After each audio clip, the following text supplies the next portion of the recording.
Exodus chapter 1. Now these are the names of the children of Israel which came into Egypt. Every man and his household came with Jacob: Reuben, Simeon, Levi, and Judah; Issachar, Zebulun, and Benjamin; Dan and Naphtali; Gad and Asher. And all the souls that came out of the loins of Jacob were 70 souls, for Joseph was in Egypt already. And Joseph died, and all his brethren, and all that generation. And the children of Israel were fruitful and increased abundantly, and multiplied, and waxed exceedingly mighty, and the land was filled with them. Now there rose up a new king over Egypt, which knew not Joseph, and he said unto his people, Behold, the people of the children of Israel are more and mightier than we. Come on, let us deal wisely with them, lest they multiply. And it come to pass, that when there falleth out any war, they join also unto our enemies, and fight against us, and so get them up out of the land. Therefore they did set over them taskmasters to afflict them with their burdens. And they built for Pharaoh treasure cities, Pithom and Ramesses. But the more they afflicted them, the more they multiplied and grew, and they were grieved because of the children of Israel. And the Egyptians made the children of Israel to serve with rigor, and they made their lives bitter with hard bondage, in mortar and in brick, and in all manner of service in the field. All their service wherein they made them serve was with rigor. And the king of Egypt spake to the Hebrew midwives, of which the name of one was Shiphrah, and the name of the other Puah. And he said, When ye do the office of a midwife to the Hebrew women, and see them upon the stools, if it be a son, then ye shall kill him. But if it be a daughter, then she shall live. But the midwives feared God, and did not as the king of Egypt commanded them, but saved the men children alive. And the king of Egypt called for the midwives, and said unto them, Why have ye done this thing, and have saved the men children alive? And the midwives said unto Pharaoh, Because the Hebrew women are not as the Egyptian women, for they are lively, and are delivered ere the midwives come in unto them. Therefore God dealt well with the midwives, and the people multiplied and waxed very mighty. And it came to pass, because the midwives feared God, that he made them houses. And Pharaoh charged all his people, saying, Every son that is born ye shall cast into the river, and every daughter ye shall save alive. Chapter 2. And there went a man of the house of Levi, and took to wife a daughter of Levi. And the woman conceived, and bare a son. And when she saw him that he was a goodly child, she hid him 3 months. And when she could no longer hide him, she took for him an ark of bulrushes, and daubed it with slime and with pitch, and put the child therein. And she laid it in the flags by the river's brink. And his sister stood afar off, to wit what would be done to him. And the daughter of Pharaoh came down to wash herself at the river, and her maidens walked along by the river's side. And when she saw the ark among the flags, she sent her maid to fetch it.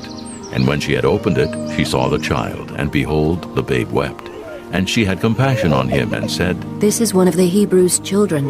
Then said his sister to Pharaoh's daughter, Shall I go and call to thee a nurse of the Hebrew women, that she may nurse the child for thee? And Pharaoh's daughter said to her, Go, And the maid went and called the child's mother. And Pharaoh's daughter said unto her, take this child away, and nurse it for me, and I will give thee thy wages. And the woman took the child and nursed it. And the child grew, and she brought him unto Pharaoh's daughter, and he became her son. And she called his name Moses. And she said, Because I drew him out of the water. And it came to pass in those days, when Moses was grown, that he went out unto his brethren, and looked on their burdens. And he spied an Egyptian smiting an Hebrew, one of his brethren. And he looked this way and that way, and when he saw that there was no man, he slew the Egyptian, and hid him in the sand. And when he went out the second day, behold, 2 men of the Hebrews strove together. And he said to him that did the wrong, Wherefore smitest thou thy fellow? And he said, Who made thee a prince and a judge over us? Intendest thou to kill me as thou killedst the Egyptian? And Moses feared, and said, Surely this thing is known. Now when Pharaoh heard this thing, he sought to slay Moses. But Moses fled from the face of Pharaoh, and dwelt in the land of Midian. And he sat down by a well. Now the priest of Midian had 7 daughters, and they came and drew water, and filled the troughs to water their father's flock. And the shepherds came and drove them away. But Moses stood up and helped them, and watered their flock. And when they came to Reuel their father, he said, How is it that ye are come so soon today? And they said, An Egyptian delivered us out of the hand of the shepherds, and also drew water enough for us, and watered the flock. And he said unto his daughters, And where is he?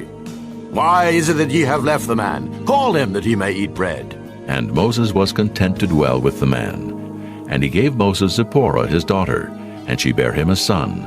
And he called his name Gershom, for he said, I have been a stranger in a strange land. And it came to pass in process of time, that the king of Egypt died, and the children of Israel sighed by reason of the bondage. And they cried, and their cry came up unto God by reason of the bondage. And God heard their groaning.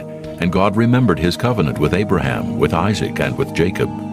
And God looked upon the children of Israel, and God had respect unto them. Chapter 3. Now Moses kept the flock of Jethro his father-in-law, the priest of Midian. And he led the flock to the backside of the desert, and came to the mountain of God, even to Horeb. And the angel of the Lord appeared unto him in a flame of fire out of the midst of a bush. And he looked, and behold, the bush burned with fire, and the bush was not consumed. And Moses said, I will now turn aside and see this great sight, why the bush is not burnt. And when the Lord saw that he turned aside to see, God called unto him out of the midst of the bush, and said, Moses, Moses. And he said, Here am I. And he said, Draw not nigh hither. Put off thy shoes from off thy feet, for the place whereon thou standest is holy ground.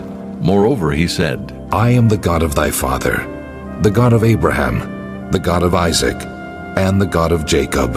And Moses hid his face, for he was afraid to look upon God. And the Lord said, I have surely seen the affliction of my people which are in Egypt, and have heard their cry by reason of their taskmasters.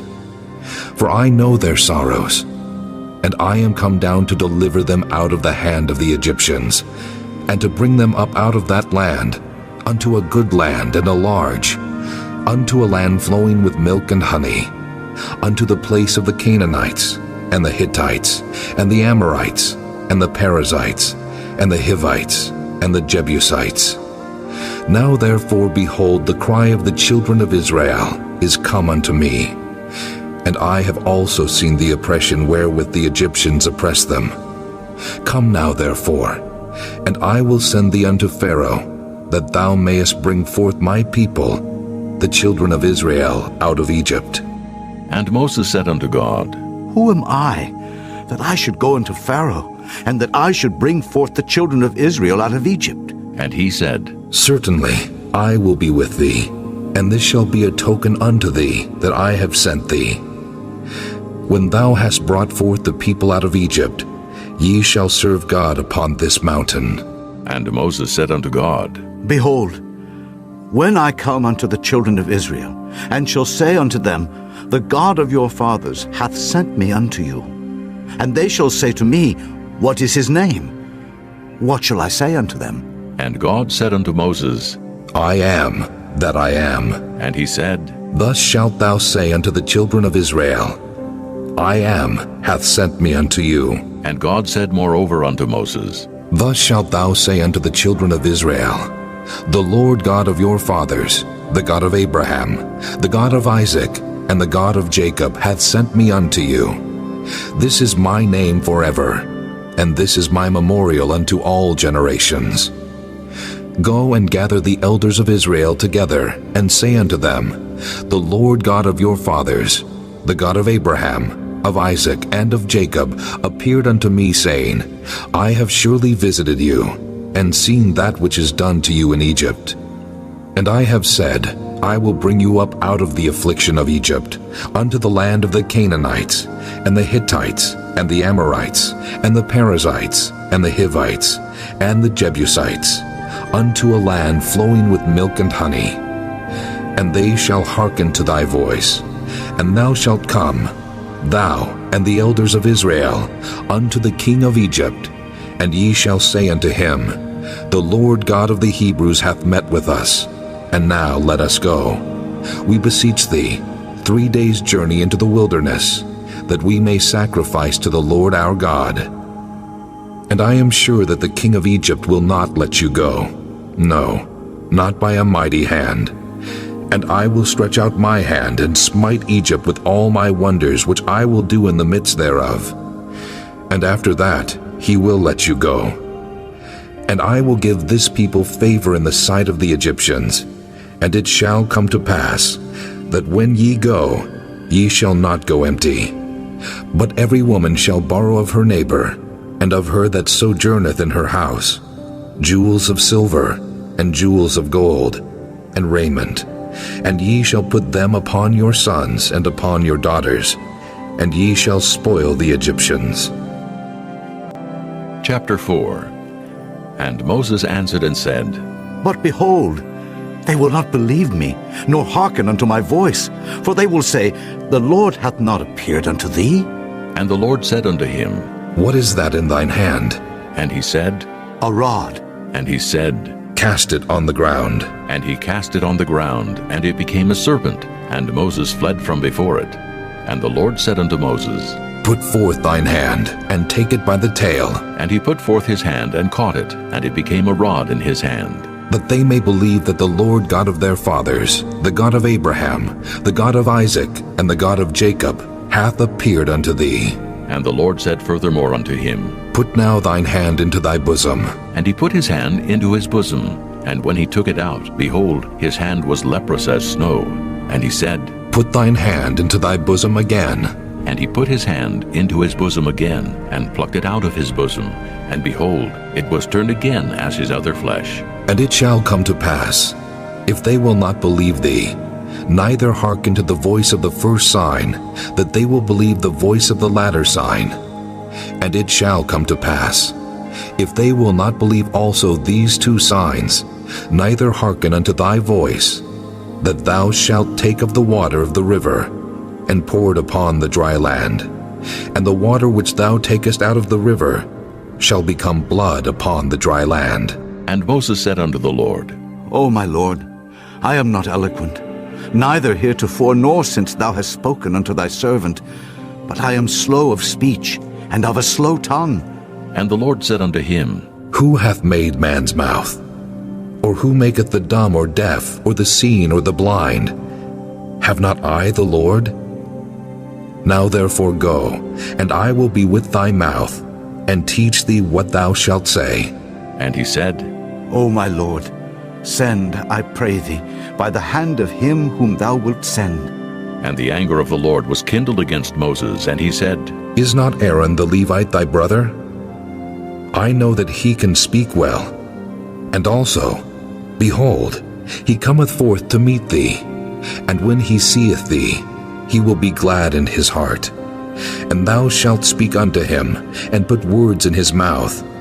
And I will be with thy mouth, and with his mouth, and will teach you what ye shall do. And he shall be thy spokesman unto the people. And he shall be, even he shall be to thee instead of a mouth, and thou shalt be to him instead of God. And thou shalt take this rod in thine hand, wherewith thou shalt do signs. And Moses went and returned to Jethro his father-in-law, and said unto him, Let me go, I pray thee, and return unto my brethren which are in Egypt, and see whether they be yet alive. And Jethro said to Moses, Go in peace. And the Lord said unto Moses in Midian, Go, return into Egypt, for all the men are dead which sought thy life. And Moses took his wife and his sons, and set them upon an ass, and he returned to the land of Egypt. And Moses took the rod of God in his hand. And the Lord said unto Moses, When thou goest to return into Egypt, see that thou do all those wonders before Pharaoh, which I have put in thine hand. But I will harden his heart, that he shall not let the people go.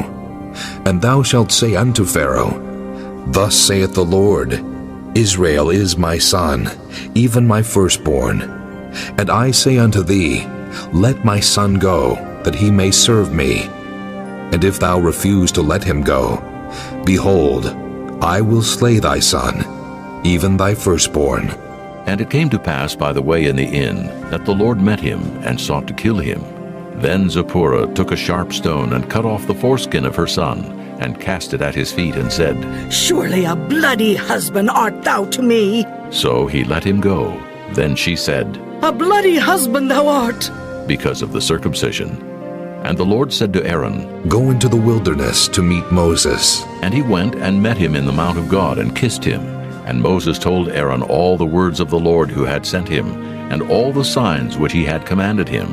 And Moses and Aaron went and gathered together all the elders of the children of Israel. And Aaron spake all the words which the Lord had spoken unto Moses, and did the signs in the sight of the people. And the people believed. And when they heard that the Lord had visited the children of Israel, and that he had looked upon their affliction, then they bowed their heads and worshipped. Chapter 5. And afterward Moses and Aaron went in and told Pharaoh, Thus saith the Lord God of Israel, Let my people go, that they may hold a feast unto me in the wilderness. And Pharaoh said, Who is the Lord, that I should obey his voice to let Israel go? I know not the Lord, neither will I let Israel go. And they said, The God of the Hebrews hath met with us. Let us go, we pray thee, 3 days' journey into the desert, and sacrifice unto the Lord our God, lest he fall upon us with pestilence or with the sword. And the king of Egypt said unto them, Wherefore do ye, Moses and Aaron, let the people from their works get you unto your burdens? And Pharaoh said, Behold, the people of the land now are many, and ye make them rest from their burdens. And Pharaoh commanded the same day the taskmasters of the people and their officers, saying, Ye shall no more give the people straw to make brick. As heretofore, let them go and gather straw for themselves. And the tale of the bricks, which they did make heretofore, ye shall lay upon them. Ye shall not diminish aught thereof, for they be idle. Therefore they cry, saying, Let us go and sacrifice to our God. Let their more work be laid upon the men, that they may labor therein, and let them not regard vain words. And the taskmasters of the people went out, and their officers, and they spake to the people, saying, Thus saith Pharaoh, I will not give you straw. Go ye, get you straw where ye can find it, yet not aught of your work shall be diminished. So the people were scattered abroad throughout all the land of Egypt to gather stubble instead of straw. And the taskmasters hasted them, saying, Fulfill your works, your daily tasks, as when there was straw. And the officers of the children of Israel, which Pharaoh's taskmasters had set over them, were beaten and demanded, Wherefore have ye not fulfilled your task in making brick both yesterday and today, as heretofore? Then the officers of the children of Israel came and cried unto Pharaoh, saying, Wherefore dealest thou thus with thy servants? There is no straw given unto thy servants, and they say to us, Make brick, and behold, thy servants are beaten, but the fault is in thine own people. But he said, Ye are idle. Ye are idle. Therefore ye say, Let us go and do sacrifice to the Lord. Go therefore now, and work, for there shall no straw be given you, yet shall ye deliver the tale of bricks. And the officers of the children of Israel did see that they were in evil case after it was said, Ye shall not diminish aught from your bricks of your daily task. And they met Moses and Aaron, who stood in the way as they came forth from Pharaoh. And they said unto them, The Lord look upon you and judge, because ye have made our Saviour to be abhorred in the eyes of Pharaoh, and in the eyes of his servants, to put a sword in their hand to slay us. And Moses returned unto the Lord, and said, Lord, wherefore hast thou so evil entreated this people? Why is it that thou hast sent me? For since I came to Pharaoh to speak in thy name, he hath done evil to this people. Neither hast thou delivered thy people at all. Chapter 6. Then the Lord said unto Moses, Now shalt thou see what I will do to Pharaoh. For with a strong hand shall he let them go, and with a strong hand shall he drive them out of his land. And God spake unto Moses, and said unto him, I am the Lord, and I appeared unto Abraham, unto Isaac, and unto Jacob by the name of God Almighty. But by my name Jehovah was I not known to them. And I have also established my covenant with them, to give them the land of Canaan, the land of their pilgrimage, wherein they were strangers. And I have also heard the groaning of the children of Israel, whom the Egyptians keep in bondage, and I have remembered my covenant. Wherefore say unto the children of Israel, I am the Lord, and I will bring you out from under the burdens of the Egyptians. And I will rid you out of their bondage, and I will redeem you with a stretched out arm, and with great judgments. And I will take you to me for a people, and I will be to you a God. and ye shall know that I am the Lord your God, which bringeth you out from under the burdens of the Egyptians.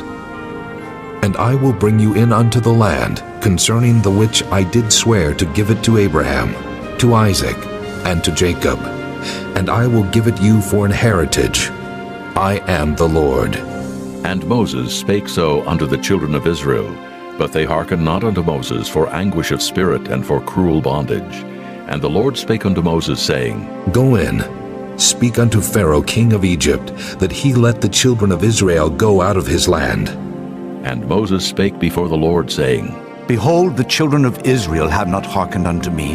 How then shall Pharaoh hear me, who am of uncircumcised lips? And the Lord spake unto Moses and unto Aaron, and gave them a charge unto the children of Israel, and unto Pharaoh king of Egypt, to bring the children of Israel out of the land of Egypt. These be the heads of their fathers' houses. The sons of Reuben, the firstborn of Israel, Hanok, and Pallu, Hezron, and Carmi. These be the families of Reuben. And the sons of Simeon, Jemuel, and Jamin, and Ohad, and Jachin, and Zohar, and Shaul, the son of a Canaanitish woman. These are the families of Simeon. And these are the names of the sons of Levi according to their generations, Gershon, and Kohath, and Merari. And the years of the life of Levi were 137 years. The sons of Gershon, Libni, and Shimei, according to their families. And the sons of Kohath, Amram, and Izhar, and Hebron, and Uzziel. And the years of the life of Kohath were 133 years. And the sons of Merari, Mahali, and Mushi. These are the families of Levi, according to their generations. And Amram took him Jochebed, his father's sister, to wife, and she bare him Aaron and Moses. And the years of the life of Amram were 137 years. And the sons of Izhar, Korah, and Nephig, and Zichri. And the sons of Uzziel, Mishael, and Elzaphan, and Zithri. And Aaron took him Elisheba, daughter of Aminadab, sister of Naashon, to wife. And she bare him Nadab, and Abihu, Eleazar, and Ithamar. And the sons of Korah, Asir, and Elkanah, and Abiasaph. These are the families of the Korhites. And Eleazar, Aaron's son, took him one of the daughters of Putiel to wife, and she bare him Phinehas. These are the heads of the fathers of the Levites according to their families. These are that Aaron and Moses, to whom the Lord said, Bring out the children of Israel from the land of Egypt according to their armies. These are they which spake to Pharaoh king of Egypt to bring out the children of Israel from Egypt. These are that Moses and Aaron. And it came to pass on the day when the Lord spake unto Moses in the land of Egypt, that the Lord spake unto Moses, saying, I am the Lord. Speak thou unto Pharaoh king of Egypt all that I say unto thee. And Moses said before the Lord, Behold, I am of uncircumcised lips, and how shall Pharaoh hearken unto me? Chapter 7. And the Lord said unto Moses, See, I have made thee a god to Pharaoh, and Aaron thy brother shall be thy prophet. Thou shalt speak all that I command thee, and Aaron thy brother shall speak unto Pharaoh, that he send the children of Israel out of his land. And I will harden Pharaoh's heart, and multiply my signs and my wonders in the land of Egypt. But Pharaoh shall not hearken unto you, that I may lay my hand upon Egypt, and bring forth mine armies, and my people, the children of Israel, out of the land of Egypt by great judgments. And the Egyptians shall know that I am the Lord, when I stretch forth mine hand upon Egypt, and bring out the children of Israel from among them. And Moses and Aaron did as the Lord commanded them, so did they. And Moses was 80 years old, and Aaron 83 years old, when they spake unto Pharaoh. And the Lord spake unto Moses and unto Aaron, saying, When Pharaoh shall speak unto you, saying, Show a miracle for you, then thou shalt say unto Aaron, Take thy rod, and cast it before Pharaoh, and it shall become a serpent. And Moses and Aaron went in unto Pharaoh, and they did so as the Lord had commanded. And Aaron cast down his rod before Pharaoh, and before his servants, and it became a serpent. Then Pharaoh also called the wise men and the sorcerers. Now the magicians of Egypt, they also did in like manner with their enchantments. For they cast down every man his rod, and they became serpents. But Aaron's rod swallowed up their rods. And he hardened Pharaoh's heart, that he hearkened not unto them, as the Lord had said. And the Lord said unto Moses, Pharaoh's heart is hardened, he refuseth to let the people go. Get thee unto Pharaoh in the morning. Lo, he goeth out unto the water. And thou shalt stand by the river's brink against Hekam. And the rod which was turned to a serpent shalt thou take in thine hand. And thou shalt say unto him, The Lord God of the Hebrews hath sent me unto thee, saying, Let my people go, that they may serve me in the wilderness. And behold, hitherto thou wouldest not hear. Thus saith the Lord, In this thou shalt know that I am the Lord. Behold, I will smite with the rod that is in mine hand upon the waters which are in the river, and they shall be turned to blood. And the fish that is in the river shall die, and the river shall stink, and the Egyptians shall loathe to drink of the water of the river. And the Lord spake unto Moses, Say unto Aaron, Take thy rod, and stretch out thine hand upon the waters of Egypt, upon their streams, upon their rivers, and upon their ponds, and upon all their pools of water, that they may become blood. And that there may be blood throughout all the land of Egypt, both in vessels of wood and in vessels of stone. And Moses and Aaron did so as the Lord commanded. And he lifted up the rod, and smote the waters that were in the river in the sight of Pharaoh, and in the sight of his servants. And all the waters that were in the river were turned to blood. And the fish that was in the river died. And the river stank, and the Egyptians could not drink of the water of the river. And there was blood throughout all the land of Egypt. And the magicians of Egypt did so with their enchantments. And Pharaoh's heart was hardened, neither did he hearken unto them, as the Lord had said. And Pharaoh turned and went into his house, neither did he set his heart to this also. And all the Egyptians digged round about the river for water to drink, for they could not drink of the water of the river. And 7 days were fulfilled after that the Lord had smitten the river. Chapter 8. And the Lord spake unto Moses, Go unto Pharaoh, and say unto him, Thus saith the Lord, Let my people go, that they may serve me. And if thou refuse to let them go, behold, I will smite all thy borders with frogs, and the river shall bring forth frogs abundantly, which shall go up and come into thine house, and into thy bedchamber, and upon thy bed, and into the house of thy servants, and upon thy people, and into thine ovens, and into thy kneading troughs. And the frogs shall come up both on thee, and upon thy people, and upon all thy servants. And the Lord spake unto Moses, Say unto Aaron, Stretch forth thine hand with thy rod over the streams, over the rivers, and over the ponds, and cause frogs to come up upon the land of Egypt. And Aaron stretched out his hand over the waters of Egypt, and the frogs came up and covered the land of Egypt. And the magicians did so with their enchantments, and brought up frogs upon the land of Egypt. Then Pharaoh called for Moses and Aaron, and said, Entreat the Lord, that he may take away the frogs from me and from my people. And I will let the people go, that they may do sacrifice unto the Lord. And Moses said unto Pharaoh, Glory over me. When shall I entreat for thee, and for thy servants, and for thy people, to destroy the frogs from thee and thy houses, that they may remain in the river only? And he said, Tomorrow. And he said, Be it according to thy word, that thou mayest know that there is none like unto the Lord our God. And the frogs shall depart from thee, and from thy houses, and from thy servants, and from thy people. They shall remain in the river only. And Moses and Aaron went out from Pharaoh, and Moses cried unto the Lord because of the frogs which he had brought against Pharaoh. And the Lord did according to the word of Moses, and the frogs died out of the houses, out of the villages, and out of the fields. And they gathered them together upon heaps, and the land stank. But when Pharaoh saw that there was respite, he hardened his heart, and hearkened not unto them as the Lord had said. And the Lord said unto Moses, Say unto Aaron, Stretch out thy rod, and smite the dust of the land, that it may become lice throughout all the land of Egypt. And they did so.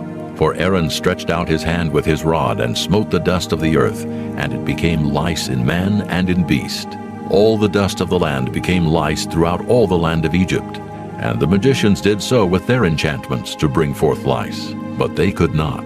So there were lice upon man and upon beast. Then the magicians said unto Pharaoh, This is the finger of God. And Pharaoh's heart was hardened, and he hearkened not unto them as the Lord had said. And the Lord said unto Moses, Rise up early in the morning, and stand before Pharaoh. Lo, he cometh forth to the water, and say unto him, Thus saith the Lord, Let my people go, that they may serve me. Else, if thou wilt not let my people go, behold, I will send swarms of flies upon thee, and upon thy servants, and upon thy people, and into thy houses, and the houses of the Egyptians shall be full of swarms of flies, and also the ground whereon they are. And I will sever in that day the land of Goshen, in which my people dwell, that no swarms of flies shall be there, to the end thou mayest know that I am the Lord in the midst of the earth. And I will put a division between my people and thy people. Tomorrow shall this sign be. And the Lord did so, and there came a grievous swarm of flies into the house of Pharaoh, and into his servants' houses, and into all the land of Egypt. The land was corrupted by reason of the swarm of flies.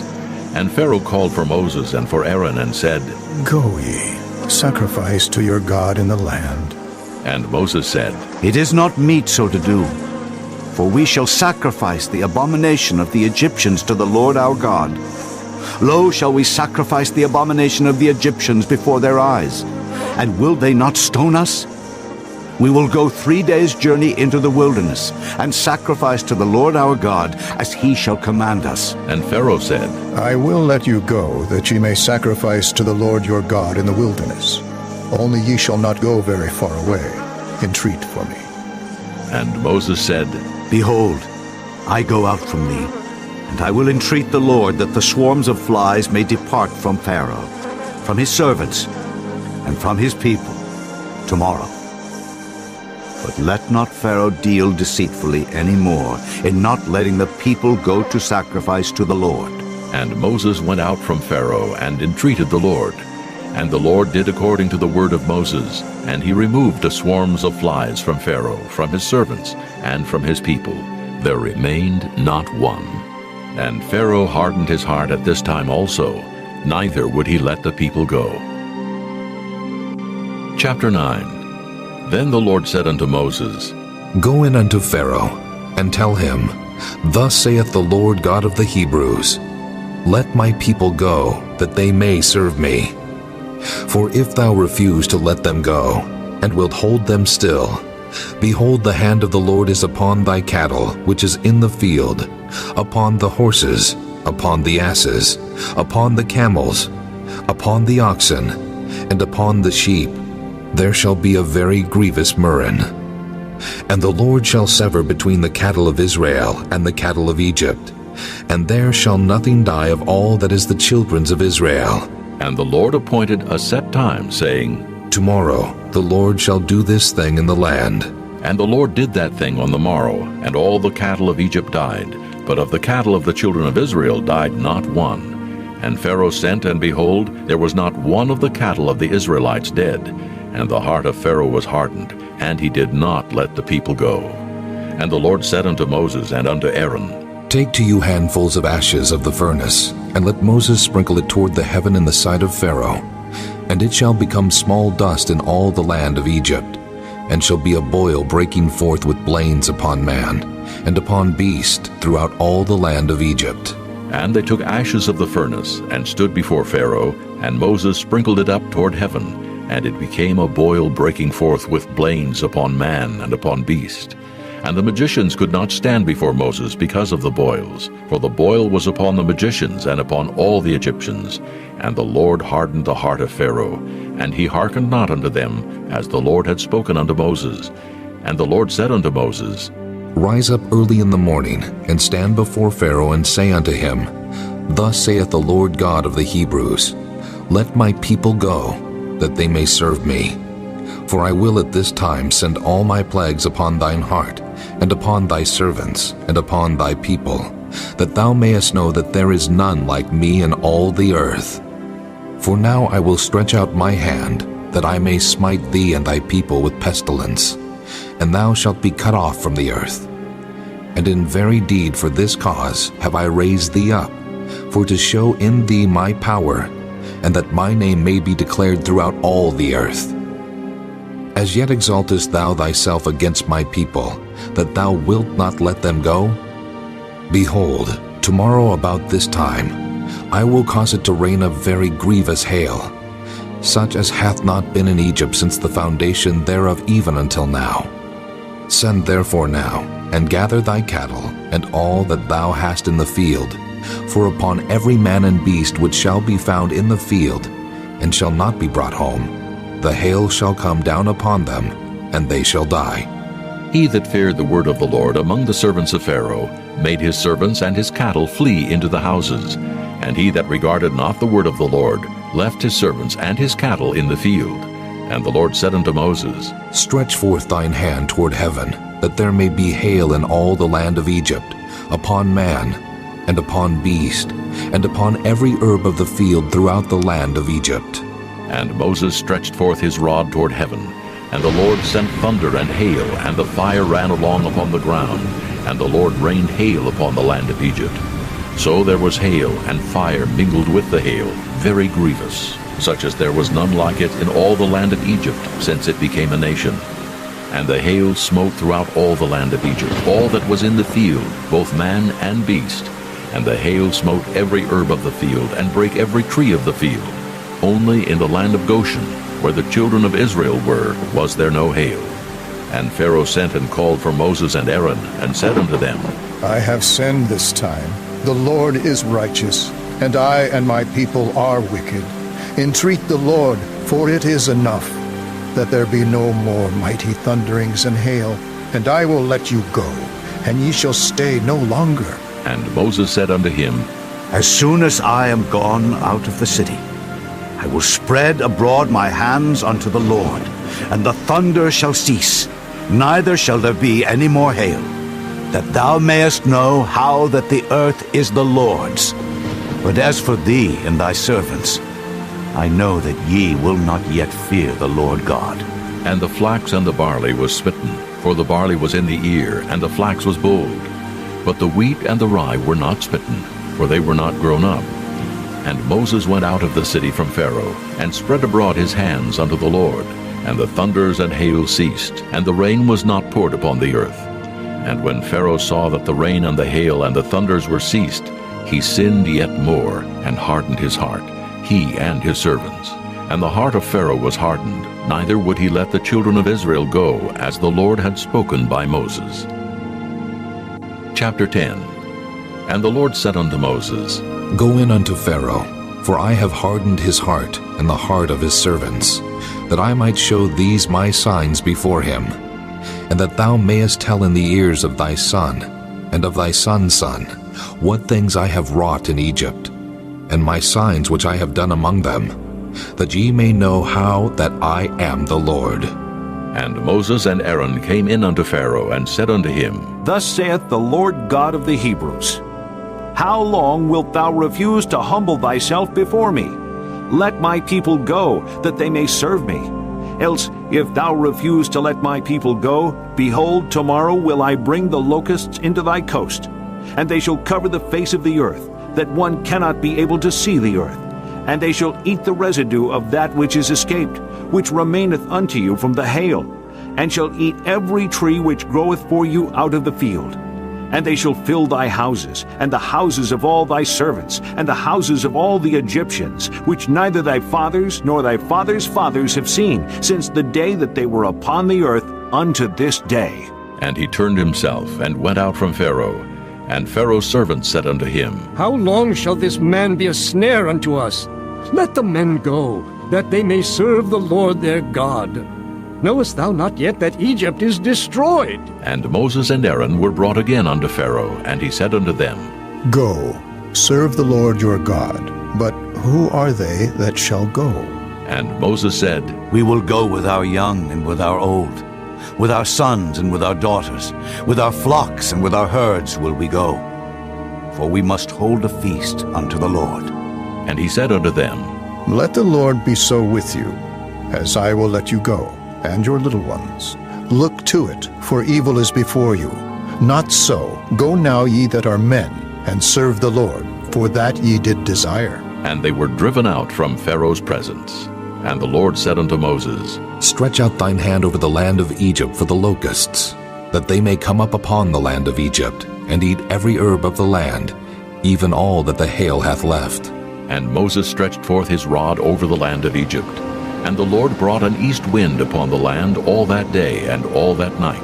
And when it was morning, the east wind brought the locusts. And the locusts went up over all the land of Egypt, and rested in all the coasts of Egypt. Very grievous were they. Before them there were no such locusts as they, neither after them shall be such. For they covered the face of the whole earth, so that the land was darkened. And they did eat every herb of the land, and all the fruit of the trees which the hail had left. And there remained not any green thing in the trees, or in the herbs of the field, through all the land of Egypt. Then Pharaoh called for Moses and Aaron in haste, and he said, I have sinned against the Lord your God and against you.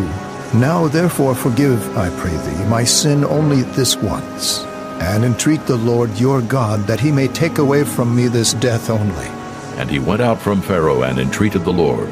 And the Lord turned a mighty strong west wind, which took away the locusts and cast them into the Red Sea.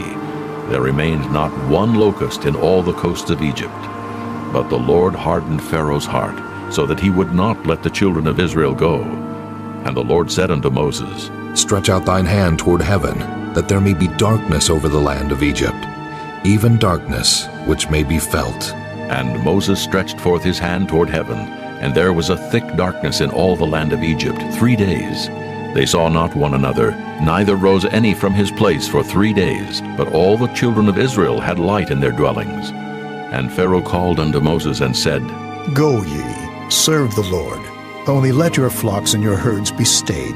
Let your little ones also go with you. And Moses said, Thou must give us also sacrifices and burnt offerings, that we may sacrifice unto the Lord our God. Our cattle also shall go with us. There shall not an hoof be left behind, for thereof must we take to serve the Lord our God. And we know not with what we must serve the Lord until we come thither. But the Lord hardened Pharaoh's heart, and he would not let them go. And Pharaoh said unto him, Get thee from me. Take heed to thyself. See my face no more, for in that day thou seest my face, thou shalt die. And Moses said, Thou hast spoken well. I will see thy face again no more. Chapter 11. And the Lord said unto Moses, Yet will I bring one plague more upon Pharaoh and upon Egypt. Afterwards he will let you go hence. When he shall let you go, he shall surely thrust you out hence altogether. Speak now in the ears of the people, and let every man borrow of his neighbor, and every woman of her neighbor, jewels of silver and jewels of gold. And the Lord gave the people favor in the sight of the Egyptians. Moreover, the man Moses was very great in the land of Egypt, in the sight of Pharaoh's servants, and in the sight of the people. And Moses said, Thus saith the Lord, About midnight will I go out into the midst of Egypt, and all the firstborn in the land of Egypt shall die, from the firstborn of Pharaoh that sitteth upon his throne, even unto the firstborn of the maidservant that is behind the mill, and all the firstborn of beasts. And there shall be a great cry throughout all the land of Egypt, such as there was none like it, nor shall be like it any more. But against any of the children of Israel shall not a dog move his tongue, against man or beast, that ye may know how that the Lord doth put a difference between the Egyptians and Israel. And all these thy servants shall come down unto me, and bow down themselves unto me, saying, Get thee out, and all the people that follow thee. And after that I will go out. And he went out from Pharaoh in a great anger. And the Lord said unto Moses, Pharaoh shall not hearken unto you, that my wonders may be multiplied in the land of Egypt. And Moses and Aaron did all these wonders before Pharaoh. And the Lord hardened Pharaoh's heart, so that he would not let the children of Israel go out of his land. Chapter 12. And the Lord spake unto Moses and Aaron in the land of Egypt, saying, This month shall be unto you the beginning of months. It shall be the first month of the year to you. Speak ye unto all the congregation of Israel, saying, In the 10th day of this month they shall take to them every man a lamb, according to the house of their fathers, a lamb for an house. And if the household be too little for the lamb, let him and his neighbor next unto his house take it according to the number of the souls. Every man according to his eating shall make your count for the lamb. Your lamb shall be without blemish, a male of the first year. Ye shall take it out from the sheep, or from the goats, and ye shall keep it up until the 14th day of the same month. And the whole assembly of the congregation of Israel shall kill it in the evening. And they shall take of the blood, and strike it on the 2 side posts, and on the upper doorpost of the houses, wherein they shall eat it. And they shall eat the flesh in that night, roast with fire and unleavened bread, and with bitter herbs they shall eat it. Eat not of it raw, nor sodden at all with water, but roast with fire his head with his legs, and with the purtenance thereof. And ye shall let nothing of it remain until the morning. And that which remaineth of it until the morning ye shall burn with fire. And thus shall ye eat it, with your loins girded, your shoes on your feet, and your staff in your hand. And ye shall eat it in haste. It is the Lord's Passover. For I will pass through the land of Egypt this night, and will smite all the firstborn in the land of Egypt, both man and beast, and against all the gods of Egypt I will execute judgment. I am the Lord. And the blood shall be to you for a token upon the houses where ye are.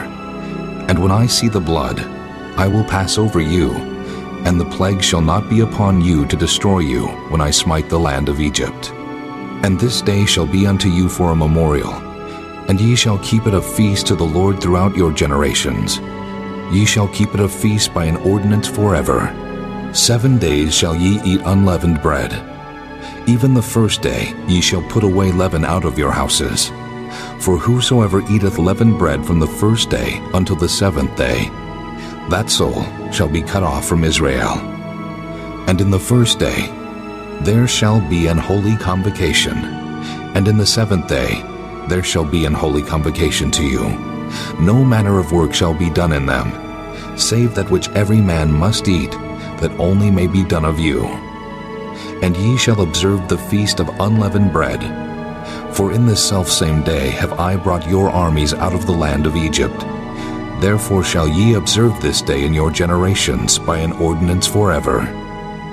In the first month, on the 14th day of the month at even, ye shall eat unleavened bread until the 21st day of the month at even. 7 days shall there be no leaven found in your houses. For whosoever eateth that which is leavened, even that soul shall be cut off from the congregation of Israel, whether he be a stranger or born in the land. Ye shall eat nothing leavened. In all your habitations shall ye eat unleavened bread. Then Moses called for all the elders of Israel and said unto them, Draw out and take you a lamb according to your families, and kill the Passover. And ye shall take a bunch of hyssop, and dip it in the blood that is in the basin, and strike the lintel and the 2 side posts with the blood that is in the basin. And none of you shall go out at the door of his house until the morning. For the Lord will pass through to smite the Egyptians. And when he seeth the blood upon the lintel, and on the 2 side posts, the Lord will pass over the door, and will not suffer the destroyer to come in unto your houses to smite you. And ye shall observe this thing for an ordinance to thee and to thy sons forever. And it shall come to pass, when ye be come to the land which the Lord will give you, according as he hath promised, that ye shall keep this service. And it shall come to pass, when your children shall say unto you, What mean ye by this service? That ye shall say, It is the sacrifice of the Lord's Passover, who passed over the houses of the children of Israel in Egypt, when he smote the Egyptians, and delivered our houses. And the people bowed the head and worshipped. And the children of Israel went away, and did as the Lord had commanded Moses and Aaron, so did they. And it came to pass that at midnight the Lord smote all the firstborn in the land of Egypt, from the firstborn of Pharaoh that sat on his throne, unto the firstborn of the captive that was in the dungeon, and all the firstborn of cattle. And Pharaoh rose up in the night, he and all his servants, and all the Egyptians, and there was a great cry in Egypt, for there was not a house where there was not one dead. And he called for Moses and Aaron by night and said, Rise up and get you forth from among my people, both ye and the children of Israel, and go, serve the Lord as ye have said. Also take your flocks and your herds, as ye have said, and be gone, and bless me also. And the Egyptians were urgent upon the people that they might send them out of the land in haste, for they said, We be all dead men. And the people took their dough before it was leavened, their kneading troughs being bound up in their clothes upon their shoulders. And the children of Israel did according to the word of Moses, and they borrowed of the Egyptians jewels of silver and jewels of gold and raiment. And the Lord gave the people favor in the sight of the Egyptians, so that they lent unto them such things as they required, and they spoiled the Egyptians. And the children of Israel journeyed from Ramesses to Succoth, about 600,000 on foot that were men, beside children. And a mixed multitude went up also with them, and flocks and herds, even very much cattle. And they baked unleavened cakes of the dough which they brought forth out of Egypt, for it was not leavened, because they were thrust out of Egypt, and could not tarry, neither had they prepared for themselves any victual. Now the sojourning of the children of Israel who dwelt in Egypt was 430 years. And it came to pass at the end of the 430 years, even the selfsame day it came to pass, that all the hosts of the Lord went out from the land of Egypt. It is a night to be much observed unto the Lord for bringing them out of the land of Egypt. This is that night of the Lord to be observed of all the children of Israel in their generations. And the Lord said unto Moses and Aaron, This is the ordinance of the Passover. There shall no stranger eat thereof. But every man's servant that is bought for money, when thou hast circumcised him, then shall he eat thereof. A foreigner and an hired servant shall not eat thereof. In one house shall it be eaten. Thou shalt not carry forth aught of the flesh abroad out of the house, neither shall ye break a bone thereof. All the congregation of Israel shall keep it. And when a stranger shall sojourn with thee, and will keep the Passover to the Lord, let all his males be circumcised, and then let him come near and keep it. And he shall be as one that is born in the land. For no uncircumcised person shall eat thereof. One law shall be to him that is homeborn, and unto the stranger that sojourneth among you. Thus did all the children of Israel, as the Lord commanded Moses and Aaron, so did they. And it came to pass the selfsame day that the Lord did bring the children of Israel out of the land of Egypt by their armies. Chapter 13. And the Lord spake unto Moses, saying, Sanctify unto me all the firstborn. Whatsoever openeth the womb among the children of Israel, both of man and of beast, it is mine. And Moses said unto the people, Remember this day, in which ye came out from Egypt, out of the house of bondage. For by strength of hand the Lord brought you out from this place. There shall no leavened bread be eaten. This day came ye out in the month Abib. And it shall be, when the Lord shall bring thee into the land of the Canaanites, and the Hittites, and the Amorites, and the Hivites, and the Jebusites, which he sware unto thy fathers to give thee, a land flowing with milk and honey, that thou shalt keep this service in this month. 7 days thou shalt eat unleavened bread, and in the 7th day shall be a feast to the Lord. Unleavened bread shall be eaten 7 days, and there shall no leavened bread be seen with thee. Neither shall there be leaven seen with thee in all thy quarters. And thou shalt show thy son in that day, saying, This is done because of that which the Lord did unto me when I came forth out of Egypt.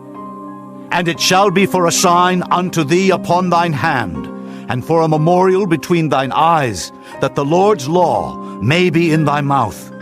For with a strong hand hath the Lord brought thee out of Egypt.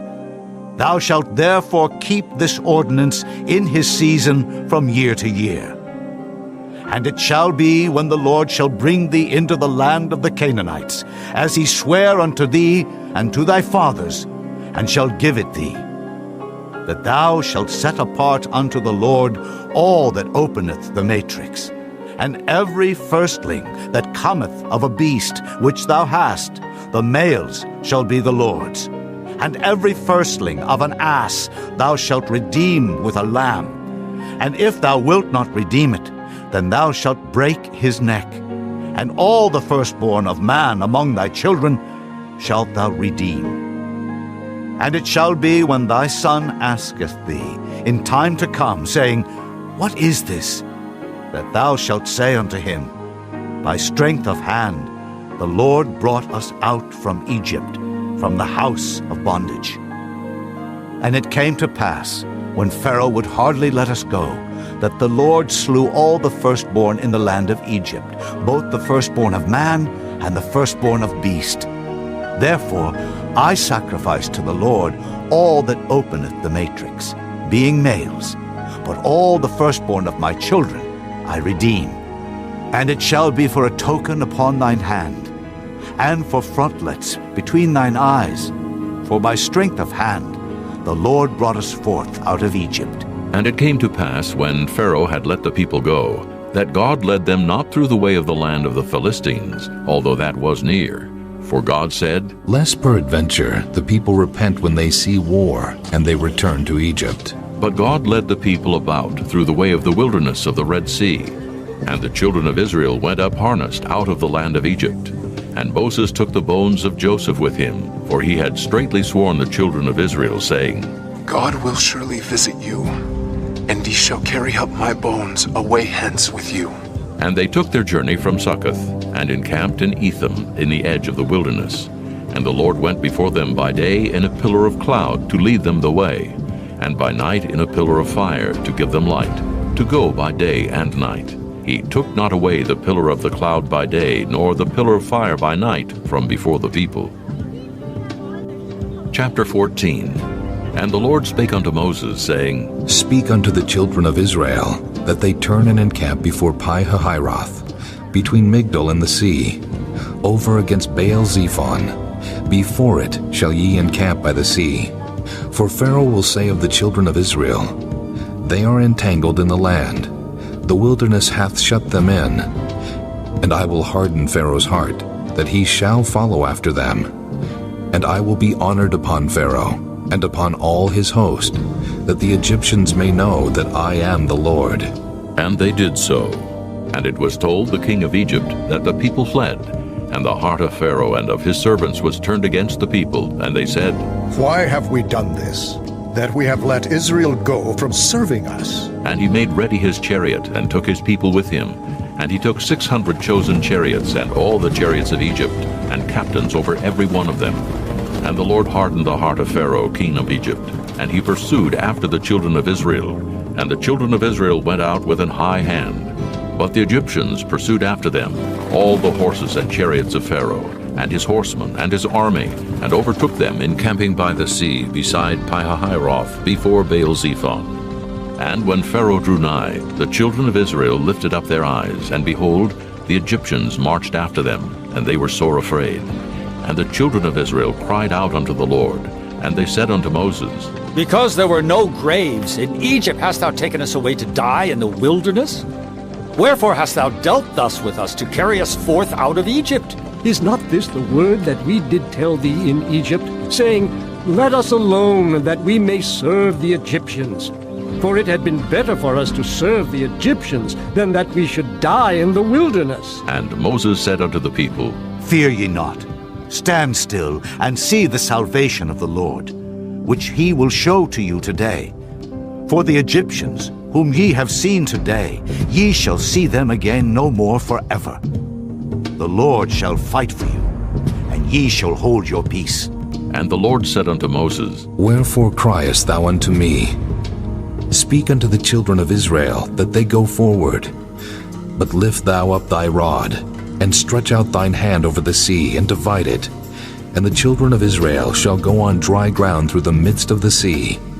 And I, behold, I will harden the hearts of the Egyptians, and they shall follow them.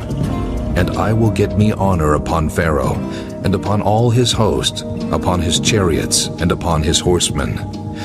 And the Egyptians shall know that I am the Lord, when I have gotten me honor upon Pharaoh, upon his chariots, and upon his horsemen. And the angel of God, which went before the camp of Israel, removed and went behind them. And the pillar of the cloud went from before their face, and stood behind them. And it came between the camp of the Egyptians and the camp of Israel, and it was a cloud and darkness to them, but it gave light by night to these, so that the one came not near the other all the night. And Moses stretched out his hand over the sea, and the Lord caused the sea to go back by a strong east wind all that night, and made the sea dry land, and the waters were divided. And the children of Israel went into the midst of the sea upon the dry ground, and the waters were a wall unto them on their right hand and on their left. And the Egyptians pursued, and went in after them to the midst of the sea, even all Pharaoh's horses, his chariots, and his horsemen. And it came to pass that in the morning watch the Lord looked unto the host of the Egyptians through the pillar of fire and of the cloud, and troubled the host of the Egyptians, and took off their chariot wheels, that they drave them heavily, so that the Egyptians said, Let us flee from the face of Israel, for the Lord fighteth for them against the Egyptians. And the Lord said unto Moses, Stretch out thine hand over the sea, that the waters may come again upon the Egyptians, upon their chariots, and upon their horsemen. And Moses stretched forth his hand over the sea, and the sea returned to his strength when the morning appeared. And the Egyptians fled against it, and the Lord overthrew the Egyptians in the midst of the sea. And the waters returned, and covered the chariots and the horsemen, and all the host of Pharaoh that came into the sea after them. There remained not so much as one of them. But the children of Israel walked upon dry land in the midst of the sea, and the waters were a wall unto them on their right hand and on their left. Thus the Lord saved Israel that day out of the hand of the Egyptians. And Israel saw the Egyptians dead upon the seashore. And Israel saw that great work which the Lord did upon the Egyptians. And the people feared the Lord, and believed the Lord and his servant Moses. Chapter 15. Then sang Moses and the children of Israel this song unto the Lord, and spake, saying, I will sing unto the Lord, for he hath triumphed gloriously. The horse and his rider hath he thrown into the sea. The Lord is my strength and song, and he is become my salvation. He is my God, and I will prepare him an habitation, my father's God, and I will exalt him. The Lord is a man of war. The Lord is his name. Pharaoh's chariots and his host hath he cast into the sea. His chosen captains also are drowned in the Red Sea. The depths have covered them. They sank into the bottom as a stone. Thy right hand, O Lord, is become glorious in power. Thy right hand, O Lord, hath dashed in pieces the enemy. And in the greatness of thine excellency, thou hast overthrown them that rose up against thee. Thou sentest forth thy wrath, which consumed them as stubble. And with the blast of thy nostrils the waters were gathered together. The flood stood upright as an heap, and the depths were congealed in the heart of the sea. The enemy said, I will pursue, I will overtake, I will divide the spoil. My lust shall be satisfied upon them. I will draw my sword, my hand shall destroy them. Thou didst blow with thy wind, the sea covered them. They sank as lead in the mighty waters. Who is like unto thee, O Lord, among the gods? Who is like thee, glorious in holiness, fearful in praises, doing wonders? Thou stretchedst out thy right hand, the earth swallowed them. Thou in thy mercy hast led forth the people which thou hast redeemed. Thou hast guided them in thy strength unto thy holy habitation. The people shall hear and be afraid. Sorrow shall take hold on the inhabitants of Palestina. Then the dukes of Edom shall be amazed. The mighty men of Moab, trembling, shall take hold upon them. All the inhabitants of Canaan shall melt away. Fear and dread shall fall upon them. By the greatness of thine arm they shall be as still as a stone, till thy people pass over, O Lord, till the people pass over which thou hast purchased. Thou shalt bring them in, and plant them in the mountain of thine inheritance, in the place, O Lord, which thou hast made for thee to dwell in the sanctuary, O Lord, which thy hands have established. The Lord shall reign forever and ever. For the horse of Pharaoh went in with his chariots and with his horsemen into the sea, And the Lord brought again the waters of the sea upon them. But the children of Israel went on dry land in the midst of the sea. And Miriam the prophetess, the sister of Aaron, took a timbrel in her hand, and all the women went out after her with timbrels and with dances. And Miriam answered them, Sing ye to the Lord, for he hath triumphed gloriously. The horse and his rider hath he thrown into the sea. So Moses brought Israel from the Red Sea, and they went out into the wilderness of Shur. And they went 3 days in the wilderness and found no water. And when they came to Marah, they could not drink of the waters of Marah, for they were bitter. Therefore the name of it was called Marah. And the people murmured against Moses, saying, What shall we drink? And he cried unto the Lord. And the Lord showed him a tree, which when he had cast into the waters were made sweet. There he made for them a statute and an ordinance, and there he proved them, and said, If thou wilt diligently hearken to the voice of the Lord thy God, and wilt do that which is right in his sight, and wilt give ear to his commandments, and keep all his statutes, I will put none of these diseases upon thee, which I have brought upon the Egyptians. For I am the Lord that healeth thee. And they came to Elim, where were 12 wells of water, and 70 palm trees, and they encamped there by the waters. Chapter 16. And they took their journey from Elim, and all the congregation of the children of Israel came unto the wilderness of Sin, which is between Elim and Sinai, on the 15th day of the 2nd month, after their departing out of the land of Egypt. And the whole congregation of the children of Israel murmured against Moses and Aaron in the wilderness. And the children of Israel said unto them, Would to God we had died by the hand of the Lord in the land of Egypt, when we sat by the flesh pots, and when we did eat bread to the full. For ye have brought us forth into this wilderness, to kill this whole assembly with hunger. Then said the Lord unto Moses, Behold, I will rain bread from heaven for you. And the people shall go out and gather a certain rate every day, that I may prove them whether they will walk in my law or no. And it shall come to pass, that on the 6th day they shall prepare that which they bring in, and it shall be twice as much as they gather daily. And Moses and Aaron said unto all the children of Israel, At even, then ye shall know that the Lord hath brought you out from the land of Egypt. And in the morning, then ye shall see the glory of the Lord, for that he heareth your murmurings against the Lord. And what are we, that ye murmur against us? And Moses said, This shall be, when the Lord shall give you in the evening flesh to eat, and in the morning bread to the full, for that the Lord heareth your murmurings, which ye murmur against him. And what are we? Your murmurings are not against us, but against the Lord. And Moses spake unto Aaron, Say unto all the congregation of the children of Israel, Come near before the Lord, for he hath heard your murmurings. And it came to pass, as Aaron spake unto the whole congregation of the children of Israel, that they looked toward the wilderness, and behold, the glory of the Lord appeared in the cloud.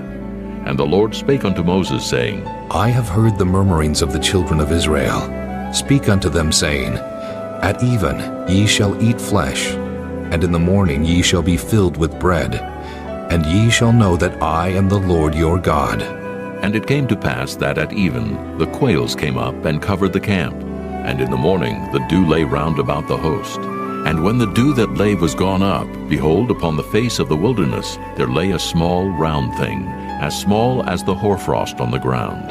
And when the children of Israel saw it, they said one to another, It is manna. For they wist not what it was. And Moses said unto them, This is the bread which the Lord hath given you to eat. This is the thing which the Lord hath commanded. Gather of it every man according to his eating, an omer for every man according to the number of your persons. Take ye every man for them which are in his tents. And the children of Israel did so, and gathered some more, some less. And when they did meet it with an omer, he that gathered much had nothing over, and he that gathered little had no lack. They gathered every man according to his eating. And Moses said, Let no man leave of it till the morning. Notwithstanding, they hearkened not unto Moses, but some of them left of it until the morning, and it bred worms, and stank. And Moses was wroth with them. And they gathered it every morning, every man according to his eating, and when the sun waxed hot, it melted. And it came to pass that on the 6th day they gathered twice as much bread, 2 omers for one man. And all the rulers of the congregation came and told Moses, and he said unto them, This is that which the Lord hath said. Tomorrow is the rest of the holy Sabbath unto the Lord. Bake that which ye will bake today, and seethe that ye will seethe, and that which remaineth over lay up for you to be kept until the morning. And they laid it up till the morning, as Moses bade. And it did not stink, neither was there any worm therein. And Moses said, Eat that today, for today is a Sabbath unto the Lord. Today ye shall not find it in the field. 6 days ye shall gather it, but on the 7th day, which is the Sabbath, in it there shall be none. And it came to pass that there went out some of the people on the 7th day for to gather, and they found none. And the Lord said unto Moses, How long refuse ye to keep my commandments and my laws? See, for that the Lord hath given you the Sabbath. Therefore he giveth you on the 6th day the bread of 2 days. Abide ye every man in his place. Let no man go out of his place on the 7th day. So the people rested on the 7th day. And the house of Israel called the name thereof manna, and it was like coriander seed, white, and the taste of it was like wafers made with honey. And Moses said, This is the thing which the Lord commandeth. Fill an omer of it, to be kept for your generations, that they may see the bread wherewith I have fed you in the wilderness, when I brought you forth from the land of Egypt. And Moses said unto Aaron, Take a pot and put an omer full of manna therein, and lay it up before the Lord, to be kept for your generations.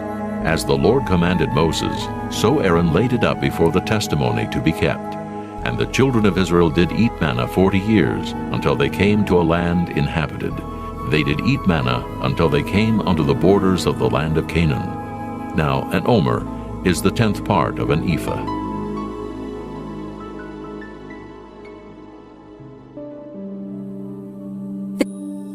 Chapter 17. And all the congregation of the children of Israel journeyed from the wilderness of Sin, after their journeys according to the commandment of the Lord, and pitched in Rephidim. And there was no water for the people to drink. Wherefore the people did chide with Moses, and said, Give us water, that we may drink. And Moses said unto them, Why chide ye with me? Wherefore do ye tempt the Lord? And the people thirsted there for water. And the people murmured against Moses, and said, Wherefore is this, that thou hast brought us up out of Egypt, to kill us and our children and our cattle with thirst? And Moses cried unto the Lord, saying, What shall I do unto this people? They be almost ready to stone me. And the Lord said unto Moses, Go on before the people, and take with thee of the elders of Israel, and thy rod wherewith thou smotest the river, take in thine hand, and go. Behold, I will stand before thee there upon the rock in Horeb, and thou shalt smite the rock, and there shall come water out of it, that the people may drink. And Moses did so in the sight of the elders of Israel. And he called the name of the place Massah and Meribah, because of the chiding of the children of Israel, and because they tempted the Lord, saying, Is the Lord among us, or not? Then came Amalek and fought with Israel in Rephidim. And Moses said unto Joshua, Choose us out men, and go out, fight with Amalek. Tomorrow I will stand on the top of the hill with the rod of God in mine hand. So Joshua did as Moses had said to him, and fought with Amalek. And Moses, Aaron, and Hur went up to the top of the hill. And it came to pass when Moses held up his hand, that Israel prevailed. And when he let down his hand, Amalek prevailed. But Moses' hands were heavy, and they took a stone and put it under him, and he sat thereon. And Aaron and Hur stayed up his hands, the one on the one side, and the other on the other side.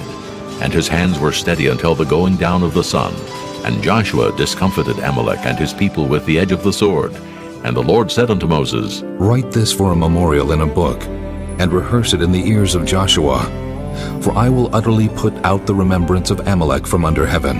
And Moses built an altar, and called the name of it Jehovah Nissi. For he said, Because the Lord hath sworn that the Lord will have war with Amalek from generation to generation.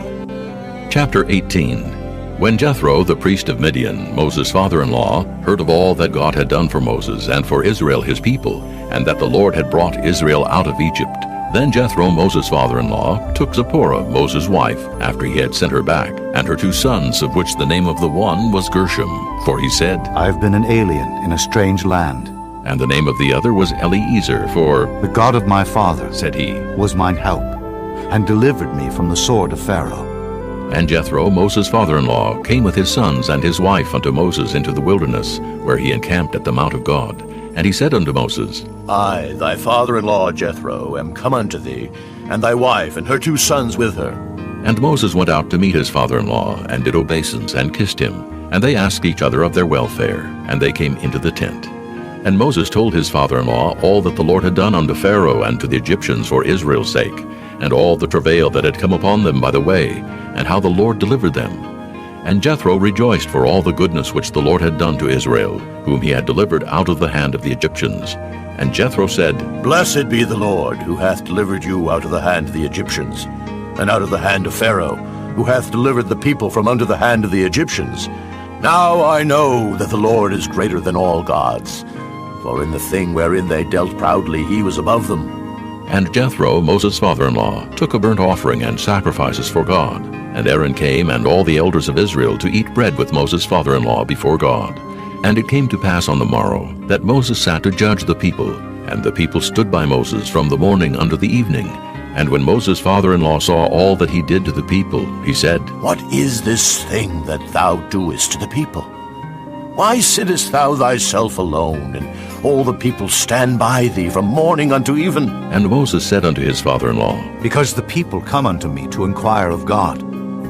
When they have a matter, they come unto me, and I judge between one and another. And I do make them know the statutes of God, and his laws. And Moses' father-in-law said unto him, The thing that thou doest is not good. Thou wilt surely wear away, both thou and this people that is with thee. For this thing is too heavy for thee. Thou art not able to perform it thyself alone. Hearken now unto my voice. I will give thee counsel, and God shall be with thee. Be thou for the people to Godward, that thou mayest bring the causes unto God. And thou shalt teach them ordinances and laws, and shalt show them the way wherein they must walk, and the work they must do. Moreover, thou shalt provide out of all the people able men, such as fear God, men of truth, hating covetousness, and place such over them to be rulers of thousands, and rulers of hundreds, rulers of 50s, and rulers of 10s. And let them judge the people at all seasons. And it shall be that every great matter they shall bring unto thee, but every small matter they shall judge. So shall it be easier for thyself, and they shall bear the burden with thee. If thou shalt do this thing, and God command thee so, then thou shalt be able to endure, and all this people shall also go to their place in peace. So Moses hearkened to the voice of his father-in-law, and did all that he had said. And Moses chose able men out of all Israel, and made them heads over the people, rulers of thousands, rulers of hundreds, rulers of 50s, and rulers of 10s. And they judged the people at all seasons. The hard causes they brought unto Moses, but every small matter they judged themselves. And Moses let his father-in-law depart, and he went his way into his own land. Chapter 19. In the 3rd month, when the children of Israel were gone forth out of the land of Egypt, the same day came they into the wilderness of Sinai, for they were departed from Rephidim, and were come to the desert of Sinai, and had pitched in the wilderness. And there Israel camped before the mount. And Moses went up unto God, and the Lord called unto him out of the mountain, saying, Thus shalt thou say to the house of Jacob, and tell the children of Israel, Ye have seen what I did unto the Egyptians, and how I bare you on eagle's wings, and brought you unto myself. Now therefore, if ye will obey my voice indeed, and keep my covenant, then ye shall be a peculiar treasure unto me above all people. For all the earth is mine, and ye shall be unto me a kingdom of priests, and an holy nation. These are the words which thou shalt speak unto the children of Israel. And Moses came and called for the elders of the people, and laid before their faces all these words which the Lord commanded him. And all the people answered together and said, All that the Lord hath spoken we will do. And Moses returned the words of the people unto the Lord. And the Lord said unto Moses, Lo, I come unto thee in a thick cloud, that the people may hear when I speak with thee, and believe thee forever. And Moses told the words of the people unto the Lord. And the Lord said unto Moses, Go unto the people, and sanctify them today and tomorrow. and let them wash their clothes, and be ready against the third day. For the third day the Lord will come down in the sight of all the people upon Mount Sinai. And thou shalt set bounds unto the people round about, saying, Take heed to yourselves, that ye go not up into the mount, or touch the border of it. Whosoever toucheth the mount shall be surely put to death. There shall not an hand touch it, but he shall surely be stoned or shot through. Whether it be beast or man, it shall not live. When the trumpet soundeth long, they shall come up to the mount. And Moses went down from the mount unto the people, and sanctified the people, and they washed their clothes. And he said unto the people, Be ready against the third day. Come not at your wives. And it came to pass on the third day in the morning, that there were thunders and lightnings, and a thick cloud upon the mount, and the voice of the trumpet exceeding loud, so that all the people that was in the camp trembled.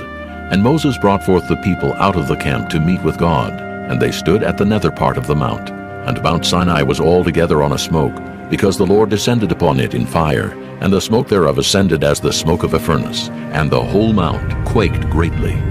And when the voice of the trumpet sounded long, and waxed louder and louder, Moses spake, and God answered him by a voice. And the Lord came down upon Mount Sinai, on the top of the mount, and the Lord called Moses up to the top of the mount. And Moses went up, and the Lord said unto Moses, Go down, charge the people lest they break through unto the Lord to gaze, and many of them perish. And let the priests also, which come near to the Lord, sanctify themselves, lest the Lord break forth upon them. And Moses said unto the Lord, The people cannot come up to Mount Sinai, for thou chargest us, saying, Set bounds about the mount, and sanctify it. And the Lord said unto him, Away, get thee down, and thou shalt come up, thou and Aaron with thee.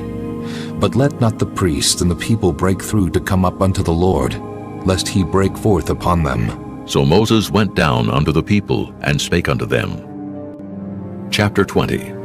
And God spake all these words, saying, I am the Lord thy God, which have brought thee out of the land of Egypt, out of the house of bondage.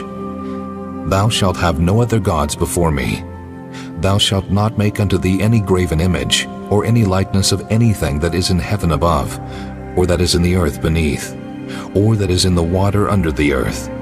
Thou shalt not bow down thyself to them, nor serve them. For I, the Lord thy God, am a jealous God, visiting the iniquity of the fathers upon the children unto the third and fourth generation of them that hate me, and showing mercy unto thousands of them that love me, and keep my commandments. Thou shalt not take the name of the Lord thy God in vain, for the Lord will not hold him guiltless that taketh his name in vain. Remember the Sabbath day to keep it holy. 6 days shalt thou labor and do all thy work, but the seventh day is the Sabbath of the Lord thy God. In it thou shalt not do any work, thou, nor thy son, nor thy daughter, thy manservant, nor thy maidservant, nor thy cattle, nor thy stranger that is within thy gates. For in 6 days the Lord made heaven and earth, the sea, and all that in them is, and rested the seventh day. Wherefore the Lord blessed the Sabbath day, and hallowed it. Honor thy father and thy mother, that thy days may be long upon the land which the Lord thy God giveth thee. Thou shalt not kill. Thou shalt not commit adultery. Thou shalt not steal. Thou shalt not bear false witness against thy neighbor. Thou shalt not covet thy neighbor's house. Thou shalt not covet thy neighbor's wife, nor his manservant, nor his maidservant, nor his ox, nor his ass, nor anything that is thy neighbor's. And all the people saw the thunderings and the lightnings, and the noise of the trumpet, and the mountain smoking. And when the people saw it, they removed and stood afar off. And they said unto Moses, Speak thou with us, and we will hear. But let not God speak with us, lest we die. And Moses said unto the people, Fear not, for God is come to prove you, and that his fear may be before your faces, that ye sin not. And the people stood afar off. And Moses drew near unto the thick darkness where God was. And the Lord said unto Moses, Thus thou shalt say unto the children of Israel, Ye have seen that I have talked with you from heaven. Ye shall not make with me gods of silver, neither shall ye make unto you gods of gold.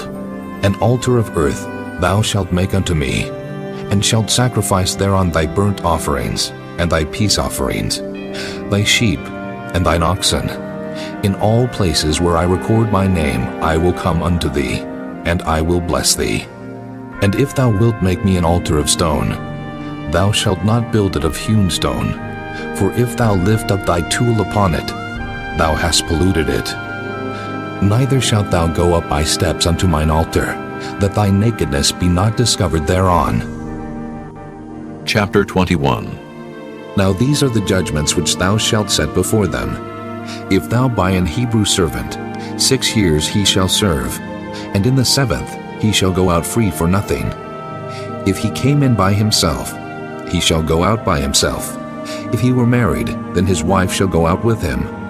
If his master have given him a wife, and she have borne him sons or daughters, the wife and her children shall be her master's, and he shall go out by himself.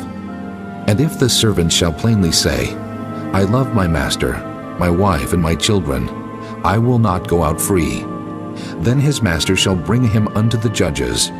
He shall also bring him to the door, or unto the doorpost, and his master shall bore his ear through with an awl, and he shall serve him forever. And if a man sell his daughter to be a maidservant, she shall not go out as the men servants do. If she please not her master, who hath betrothed her to himself, then shall he let her be redeemed. To sell her unto a strange nation he shall have no power, seeing he hath dealt deceitfully with her. And if he have betrothed her unto his son, he shall deal with her after the manner of daughters. If he take him another wife, her food, her raiment, and her duty of marriage shall he not diminish. And if he do not these 3 unto her, then shall she go out free without money. He that smiteth a man so that he die, shall be surely put to death. And if a man lie not in wait, but God deliver him into his hand, then I will appoint thee a place whither he shall flee.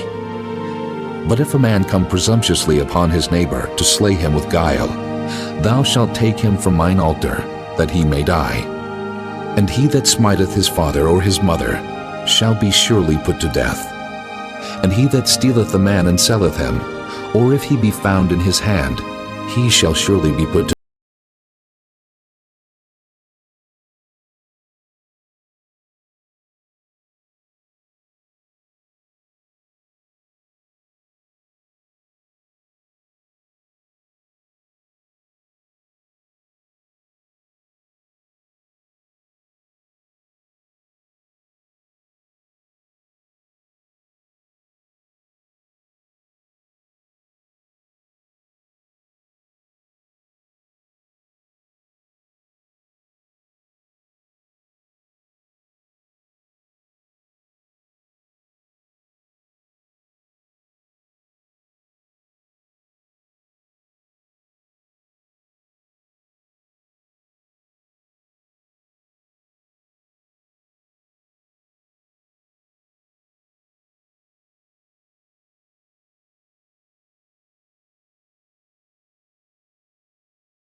And if a man smite the eye of his servant, or the eye of his maid, that it perish, he shall let him go free for his eye's sake. And if he smite out his manservant's tooth, or his maidservant's tooth, he shall let him go free for his tooth's sake. If an ox gore a man or a woman, that they die, then the ox shall be surely stoned, and his flesh shall not be eaten, but the owner of the ox shall be quit. But if the ox were wont to push with his horn in time past, and it hath been testified to his owner, and he hath not kept him in, but that he hath killed a man or a woman, the ox shall be stoned, and his owner also shall be put to death. If there be laid on him a sum of money, then he shall give for the ransom of his life whatsoever is laid upon him. Whether he have gored a son, or have gored a daughter, according to this judgment shall it be done unto him. If the ox shall push a manservant or a maidservant, he shall give unto their master 30 shekels of silver, and the ox shall be stoned. And if a man shall open a pit, or if a man shall dig a pit, and not cover it, and an ox or an ass fall therein, the owner of the pit shall make it good, and give money unto the owner of them, and the dead beast shall be his. And if one man's ox hurt another's, that he die, then they shall sell the live ox and divide the money of it, and the dead ox also they shall divide. Or if it be known that the ox hath used to push in time past, and his owner hath not kept him in, he shall surely pay ox for ox, and the dead shall be his own. Chapter 22. If a man shall steal an ox or a sheep and kill it, or sell it, he shall restore 5 oxen for an ox, and 4 sheep for a sheep. If a thief be found breaking up, and be smitten that he die, there shall no blood be shed for him. If the sun be risen upon him, there shall be blood shed for him, for he should make full restitution. If he have nothing, then he shall be sold for his theft. If the theft be certainly found in his hand alive, whether it be ox or ass or sheep, he shall restore double. If a man shall cause a field or vineyard to be eaten, and shall put in his beast, and shall feed in another man's field, of the best of his own field, and of the best of his own vineyard, shall he make restitution. If fire break out, and catch in thorns, so that the stacks of corn, or the standing corn, or the field be consumed therewith, he that kindled the fire shall surely make restitution. If a man shall deliver unto his neighbor money or stuff to keep, and it be stolen out of the man's house, if the thief be found, let him pay double. If the thief be not found, then the master of the house shall be brought unto the judges, to see whether he have put his hand unto his neighbor's goods. For all manner of trespass, whether it be for ox, for ass, for sheep, for raiment, or for any manner of lost thing which another challengeth to be his, the cause of both parties shall come before the judges, and whom the judges shall condemn, he shall pay double unto his neighbor. If a man deliver unto his neighbor an ass, or an ox, or a sheep, or any beast to keep, and it die, or be hurt, or driven away, no man seeing it, then shall an oath of the Lord be between them both, that he hath not put his hand unto his neighbor's goods, and the owner of it shall accept thereof, and he shall not make it good. And if it be stolen from him, he shall make restitution unto the owner thereof. If it be torn in pieces, then let him bring it for witness, and he shall not make good that which was torn. And if a man borrow aught of his neighbor, and it be hurt or die, the owner thereof being not with it, he shall surely make it good. But if the owner thereof be with it, he shall not make it good. If it be an hired thing, it came for his hire.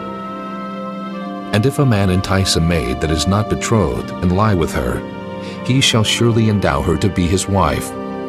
If her father utterly refuse to give her unto him, he shall pay money according to the dowry of virgins. Thou shalt not suffer a witch to live. Whosoever lieth with a beast shall surely be put to death. He that sacrificeth unto any god, save unto the Lord only, he shall be utterly destroyed. Thou shalt neither vex a stranger, nor oppress him, for ye were strangers in the land of Egypt. Ye shall not afflict any widow or fatherless child. If thou afflict them in any wise, and they cry at all unto me, I will surely hear their cry, and my wrath shall wax hot, and I will kill you with the sword, and your wives shall be widows, and your children fatherless. If thou lend money to any of my people that is poor by thee, thou shalt not be to him as an usurer, neither shalt thou lay upon him usury. If thou at all take thy neighbor's raiment to pledge, thou shalt deliver it unto him by that the sun goeth down, for that is his covering only. It is his raiment for his skin. Wherein shall he sleep? And it shall come to pass, when he crieth unto me, that I will hear, for I am gracious. Thou shalt not revile the gods, nor curse the ruler of thy people. Thou shalt not delay to offer the first of thy ripe fruits, and of thy liquors. The firstborn of thy son shalt thou give unto me. Likewise shalt thou do with thine oxen, and with thy sheep. 7 days it shall be with his dam. On the 8th day thou shalt give it me. And ye shall be holy men unto me. Neither shall ye eat any flesh that is torn of beast in the field. Ye shall cast it to the dogs. Chapter 23. Thou shalt not raise a false report. Put not thine hand with the wicked to be an unrighteous witness. Thou shalt not follow a multitude to do evil, neither shalt thou speak in a cause to decline after many to wrest judgment. Neither shalt thou countenance a poor man in his cause. If thou meet thine enemy's ox, or his ass going astray, thou shalt surely bring it back to him again. If thou see the ass of him that hateth thee, lying under his burden, and wouldest forbear to help him, thou shalt surely help with him. Thou shalt not wrest the judgment of thy poor in his cause. Keep thee far from a false matter, and the innocent and righteous slay thou not, for I will not justify the wicked. And thou shalt take no gift, for the gift blindeth the wise, and perverteth the words of the righteous. Also thou shalt not oppress a stranger, for ye know the heart of a stranger, seeing ye were strangers in the land of Egypt. And 6 years thou shalt sow thy land, and shalt gather in the fruits thereof. But the 7th year thou shalt let it rest and lie still, that the poor of thy people may eat, and what they leave the beasts of the field shall eat. In like manner thou shalt deal with thy vineyard, and with thy oliveyard. 6 days thou shalt do thy work, and on the 7th day thou shalt rest, that thine ox and thine ass may rest, and the son of thy handmaid, and the stranger may be refreshed. And in all things that I have said unto you be circumspect, and make no mention of the name of other gods, neither let it be heard out of thy mouth. 3 times thou shalt keep a feast unto me in the year. Thou shalt keep the feast of unleavened bread. Thou shalt eat unleavened bread 7 days, as I commanded thee, in the time appointed of the month Abib, for in it thou camest out from Egypt. And none shall appear before me empty. And the feast of harvest, the first fruits of thy labors which thou hast sown in the field, and the feast of ingathering, which is in the end of the year, when thou hast gathered in thy labors out of the field. 3 times in the year all thy males shall appear before the Lord God. Thou shalt not offer the blood of my sacrifice with leavened bread, neither shall the fat of my sacrifice remain until the morning. The first of the first fruits of thy land thou shalt bring into the house of the Lord thy God. Thou shalt not see the kid in his mother's milk. Behold, I send an angel before thee, to keep thee in the way, and to bring thee into the place which I have prepared. Beware of him, and obey his voice. Provoke him not, for he will not pardon your transgressions, for my name is in him. But if thou shalt indeed obey his voice, and do all that I speak, then I will be an enemy unto thine enemies, and an adversary unto thine adversaries. For mine angel shall go before thee, and bring thee in unto the Amorites, and the Hittites, and the Perizzites, and the Canaanites, the Hivites, and the Jebusites, and I will cut them off. Thou shalt not bow down to their gods, nor serve them, nor do after their works. But thou shalt utterly overthrow them, and quite break down their images. And ye shall serve the Lord your God, and he shall bless thy bread and thy water, and I will take sickness away from the midst of thee. There shall nothing cast their young, nor be barren in thy land. The number of thy days I will fulfill. I will send my fear before thee, and will destroy all the people to whom thou shalt come, and I will make all thine enemies turn their backs unto thee. And I will send hornets before thee, which shall drive out the Hivite, the Canaanite, and the Hittite from before thee. I will not drive them out from before thee in 1 year, lest the land become desolate, and the beast of the field multiply against thee. By little and little I will drive them out from before thee, until thou be increased and inherit the land. And I will set thy bounds from the Red Sea, even unto the sea of the Philistines, and from the desert unto the river. For I will deliver the inhabitants of the land into your hand, and thou shalt drive them out before thee. Thou shalt make no covenant with them, nor with their gods. They shall not dwell in thy land, lest they make thee sin against me. For if thou serve their gods, it will surely be a snare unto thee. Chapter 24. And he said unto Moses, Come up unto the Lord, thou, and Aaron, Nadab, and Abihu, and 70 of the elders of Israel, and worship ye afar off. And Moses alone shall come near the Lord, but they shall not come nigh, neither shall the people go up with him. And Moses came and told the people all the words of the Lord, and all the judgments. And all the people answered with one voice and said, All the words which the Lord hath said will we do. And Moses wrote all the words of the Lord, and rose up early in the morning, and builded an altar under the hill, and 12 pillars according to the 12 tribes of Israel. And he sent young men of the children of Israel, which offered burnt offerings, and sacrificed peace offerings of oxen unto the Lord. And Moses took half of the blood, and put it in basins, and half of the blood he sprinkled on the altar. And he took the book of the covenant, and read it in the audience of the people, and they said, All that the Lord hath said will we do, and be obedient. And Moses took the blood, and sprinkled it on the people, and said, Behold, the blood of the covenant, which the Lord hath made with you concerning all these words. Then went up Moses and Aaron, Nadab and Abihu, and 70 of the elders of Israel, and they saw the God of Israel. And there was under his feet as it were a paved work of a sapphire stone, and as it were the body of heaven in his clearness. And upon the nobles of the children of Israel he laid not his hand. Also they saw God, and did eat and drink. And the Lord said unto Moses, Come up to me into the mount, and be there, and I will give thee tables of stone, and a law and commandments which I have written, that thou mayest teach them. And Moses rose up, and his minister Joshua.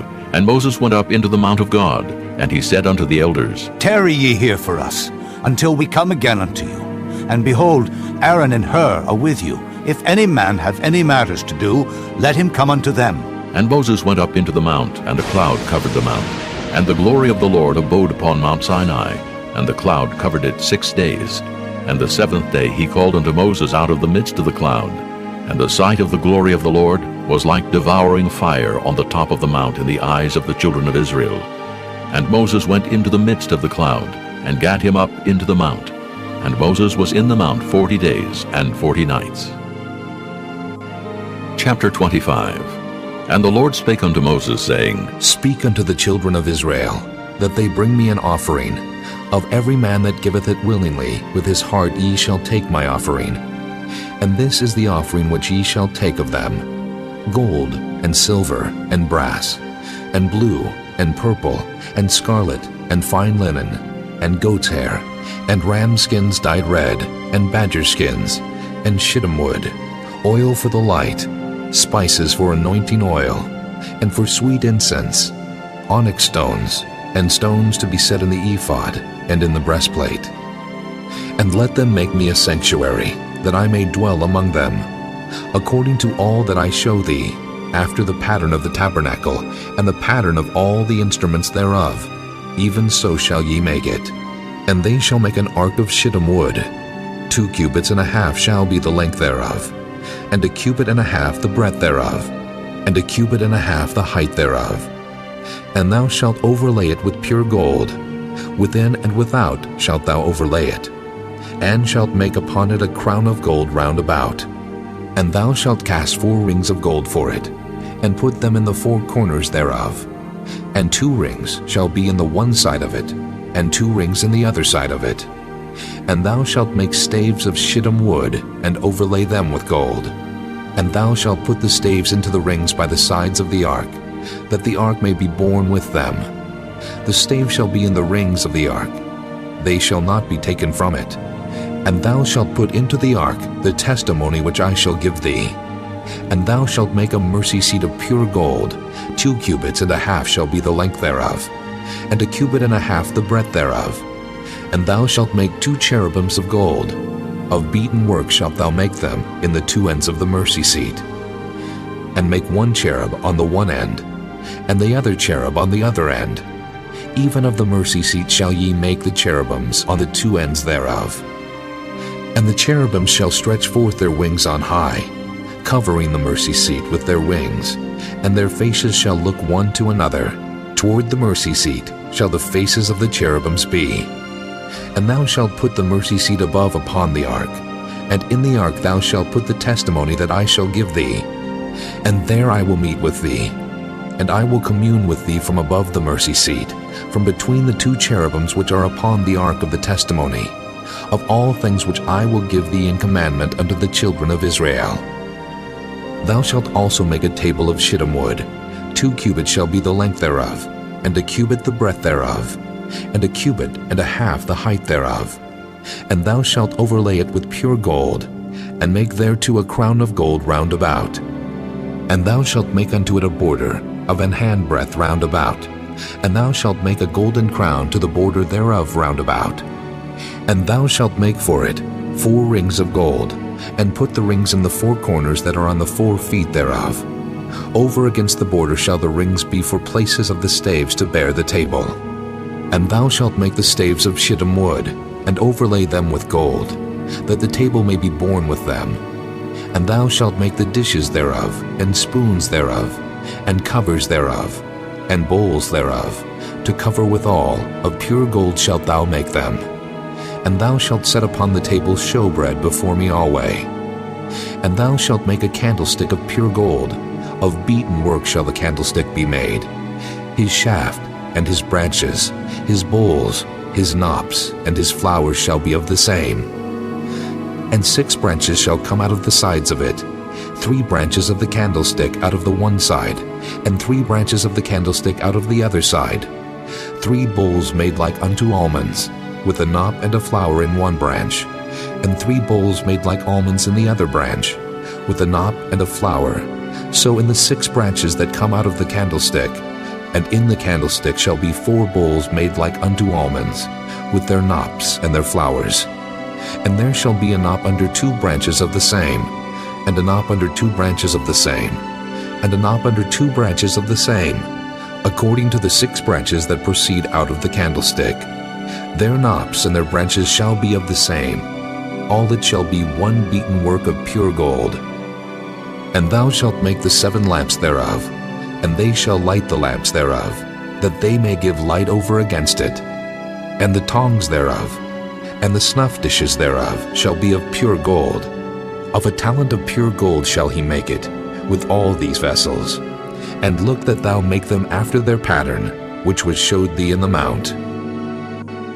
Chapter 26. Moreover, thou shalt make the tabernacle with 10 curtains of fine twined linen, and blue, and purple, and scarlet. With cherubims of cunning work shalt thou make them. The length of one curtain shall be 28 cubits, and the breadth of one curtain 4 cubits. And every one of the curtains shall have one measure. The 5 curtains shall be coupled together, one to another, and other 5 curtains shall be coupled one to another. And thou shalt make loops of blue upon the edge of the one curtain from the selvage in the coupling. And likewise shalt thou make in the uttermost edge of another curtain, in the coupling of the second. 50 loops shalt thou make in the one curtain, and 50 loops shalt thou make in the edge of the curtain that is in the coupling of the second, that the loops may take hold one of another. And thou shalt make 50 tacks of gold, and couple the curtains together with the tacks, and it shall be one tabernacle. And thou shalt make curtains of goat's hair to be a covering upon the tabernacle. 11 curtains shalt thou make. The length of one curtain shall be 30 cubits, and the breadth of one curtain 4 cubits. And the 11 curtains shall be all of one measure. And thou shalt couple 5 curtains by themselves, and 6 curtains by themselves, and shalt double the 6th curtain in the forefront of the tabernacle. And thou shalt make 50 loops on the edge of the one curtain that is outmost in the coupling, and 50 loops in the edge of the curtain which coupleth the second. And thou shalt make 50 tacks of brass, and put the tacks into the loops, and couple the tent together, that it may be one. And the remnant that remaineth of the curtains of the tent, the half curtain that remaineth, shall hang over the backside of the tabernacle. And a cubit on the one side, and a cubit on the other side of that which remaineth in the length of the curtains of the tent. It shall hang over the sides of the tabernacle, on this side and on that side to cover it. And thou shalt make a covering for the tent of ram skins dyed red, and a covering above of badger skins. And thou shalt make boards for the tabernacle of shittim wood standing up. 10 cubits shall be the length of a board, and a cubit and a half shall be the breadth of one board. 2 tenons shall there be in one board, set in order one against another. Thus shalt thou make for all the boards of the tabernacle. And thou shalt make the boards for the tabernacle 20 boards on the south side southward. And thou shalt make 40 sockets of silver under the 20 boards. 2 sockets under one board for his 2 tenons, and 2 sockets under another board for his 2 tenons. And for the second side of the tabernacle on the north side there shall be 20 boards. And there 40 sockets of silver, 2 sockets under one board, and 2 sockets under another board. And for the sides of the tabernacle westward, thou shalt make 6 boards. And 2 boards shalt thou make for the corners of the tabernacle in the 2 sides. And they shall be coupled together beneath, and they shall be coupled together above the head of it unto 1 ring. Thus shall it be for them both. They shall be for the 2 corners. And they shall be 8 boards, and their sockets of silver 16 sockets, 2 sockets under 1 board, and 2 sockets under another board. And thou shalt make bars of shittim wood, 5 for the boards of the one side of the tabernacle, and 5 bars for the boards of the other side of the tabernacle, and 5 bars for the boards of the side of the tabernacle, for the 2 sides westward. And the middle bar in the midst of the board shall reach from end to end. And thou shalt overlay the boards with gold, and make their rings of gold for places for the bars. And thou shalt overlay the bars with gold. And thou shalt rear up the tabernacle according to the fashion thereof, which was showed thee in the mount. And thou shalt make a veil of blue, and purple, and scarlet, and fine twined linen of cunning work. With cherubim shall it be made.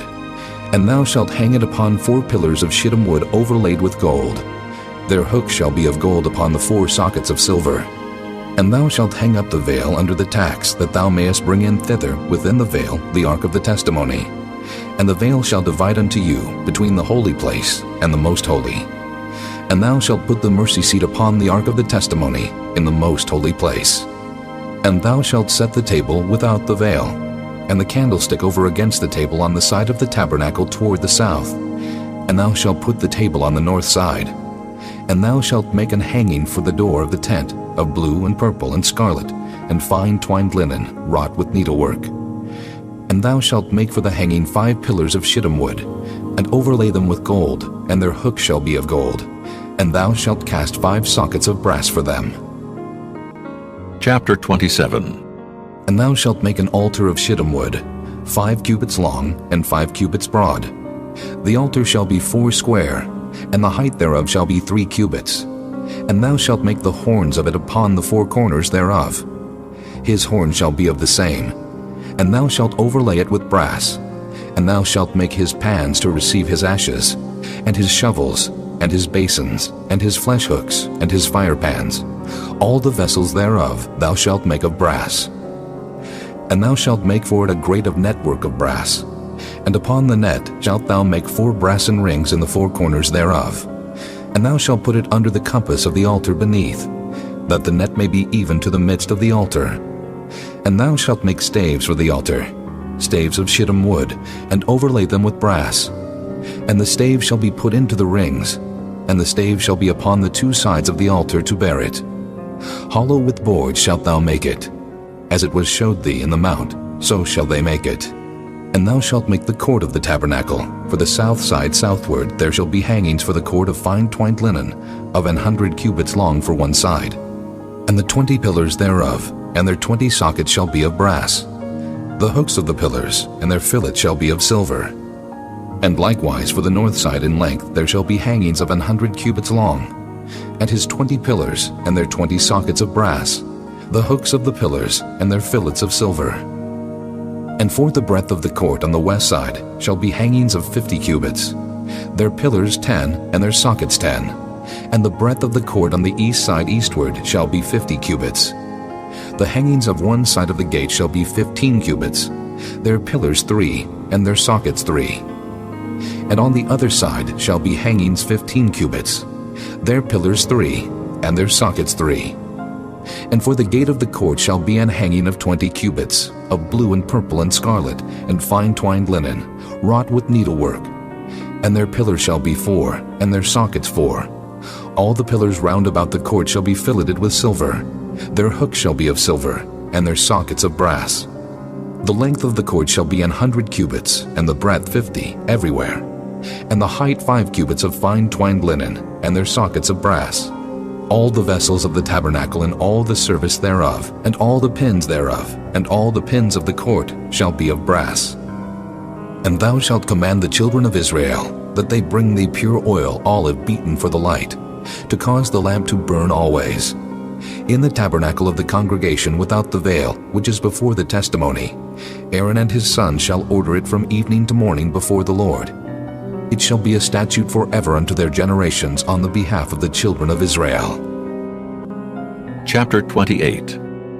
And take thou unto thee Aaron thy brother, and his sons with him from among the children of Israel, that he may minister unto me in the priest's office, even Aaron, Nadab, and Abihu, Eleazar, and Ithamar, Aaron's sons. And thou shalt make holy garments for Aaron thy brother, for glory and for beauty. And thou shalt speak unto all that are wise-hearted, whom I have filled with the spirit of wisdom, that they may make Aaron's garments to consecrate him, that he may minister unto me in the priest's office. And these are the garments which they shall make: a breastplate, and an ephod, and a robe, and a broidered coat, a mitre, and a girdle. And they shall make holy garments for Aaron thy brother and his sons, that he may minister unto me in the priest's office. And they shall take gold, and blue, and purple, and scarlet, and fine linen. And they shall make the ephod of gold, of blue, and of purple, of scarlet, and fine twined linen with cunning work.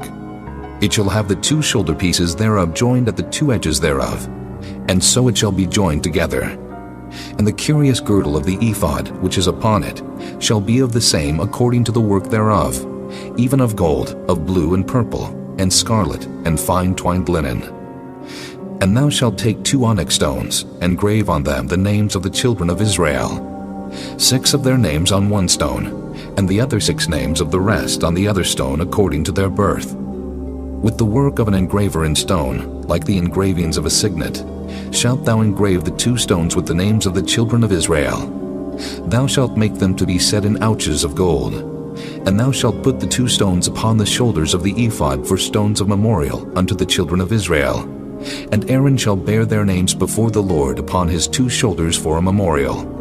And thou shalt make ouches of gold, and 2 chains of pure gold at the ends, of wreathen work shalt thou make them, and fasten the wreathen chains to the ouches.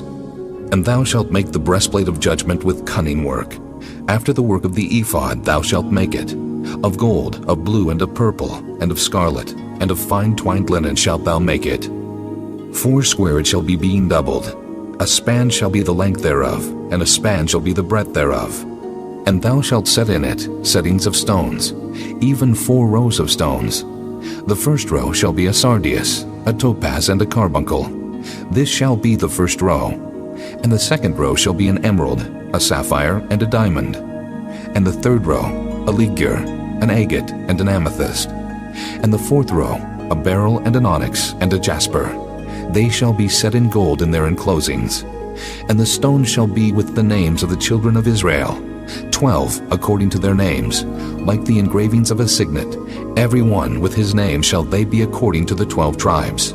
And thou shalt make upon the breastplate chains at the ends of wreathen work of pure gold. And thou shalt make upon the breastplate 2 rings of gold, and shalt put the 2 rings on the 2 ends of the breastplate. And thou shalt put the 2 wreathen chains of gold in the 2 rings which are on the ends of the breastplate. And the other 2 ends of the 2 wreathen chains thou shalt fasten in the 2 ouches, and put them on the shoulder pieces of the ephod before it. And thou shalt make 2 rings of gold, and thou shalt put them upon the 2 ends of the breastplate in the border thereof, which is in the side of the ephod inward. And 2 other rings of gold thou shalt make, and shalt put them on the 2 sides of the ephod underneath, toward the forepart thereof, over against the other coupling thereof, above the curious girdle of the ephod. And they shall bind the breastplate by the rings thereof unto the rings of the ephod with a lace of blue, that it may be above the curious girdle of the ephod, and that the breastplate be not loosed from the ephod. And Aaron shall bear the names of the children of Israel in the breastplate of judgment upon his heart, when he goeth in unto the holy place, for a memorial before the Lord continually. And thou shalt put in the breastplate of judgment the Urim and the Thummim, and they shall be upon Aaron's heart when he goeth in before the Lord. And Aaron shall bear the judgment of the children of Israel upon his heart before the Lord continually.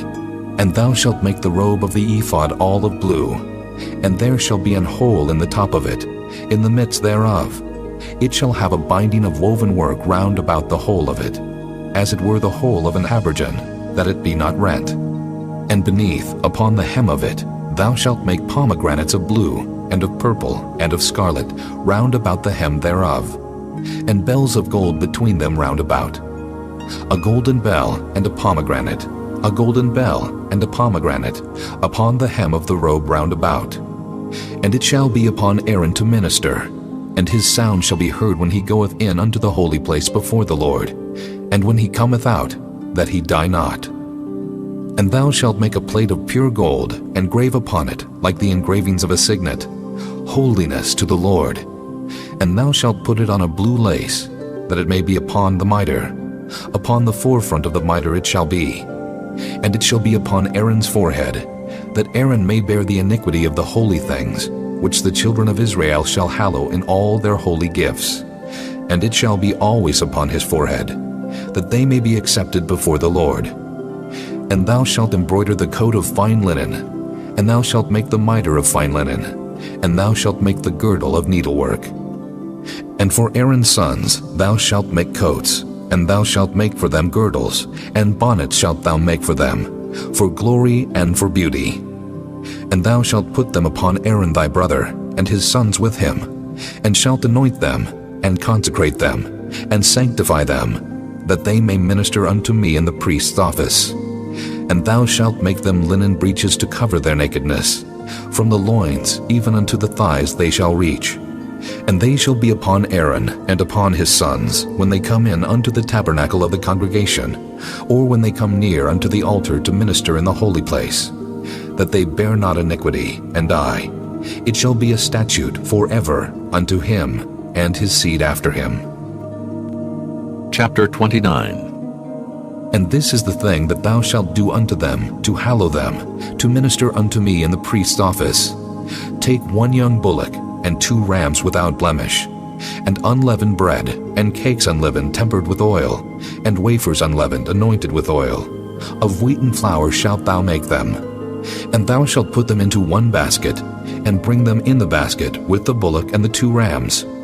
And Aaron and his sons thou shalt bring unto the door of the tabernacle of the congregation, and shalt wash them with water.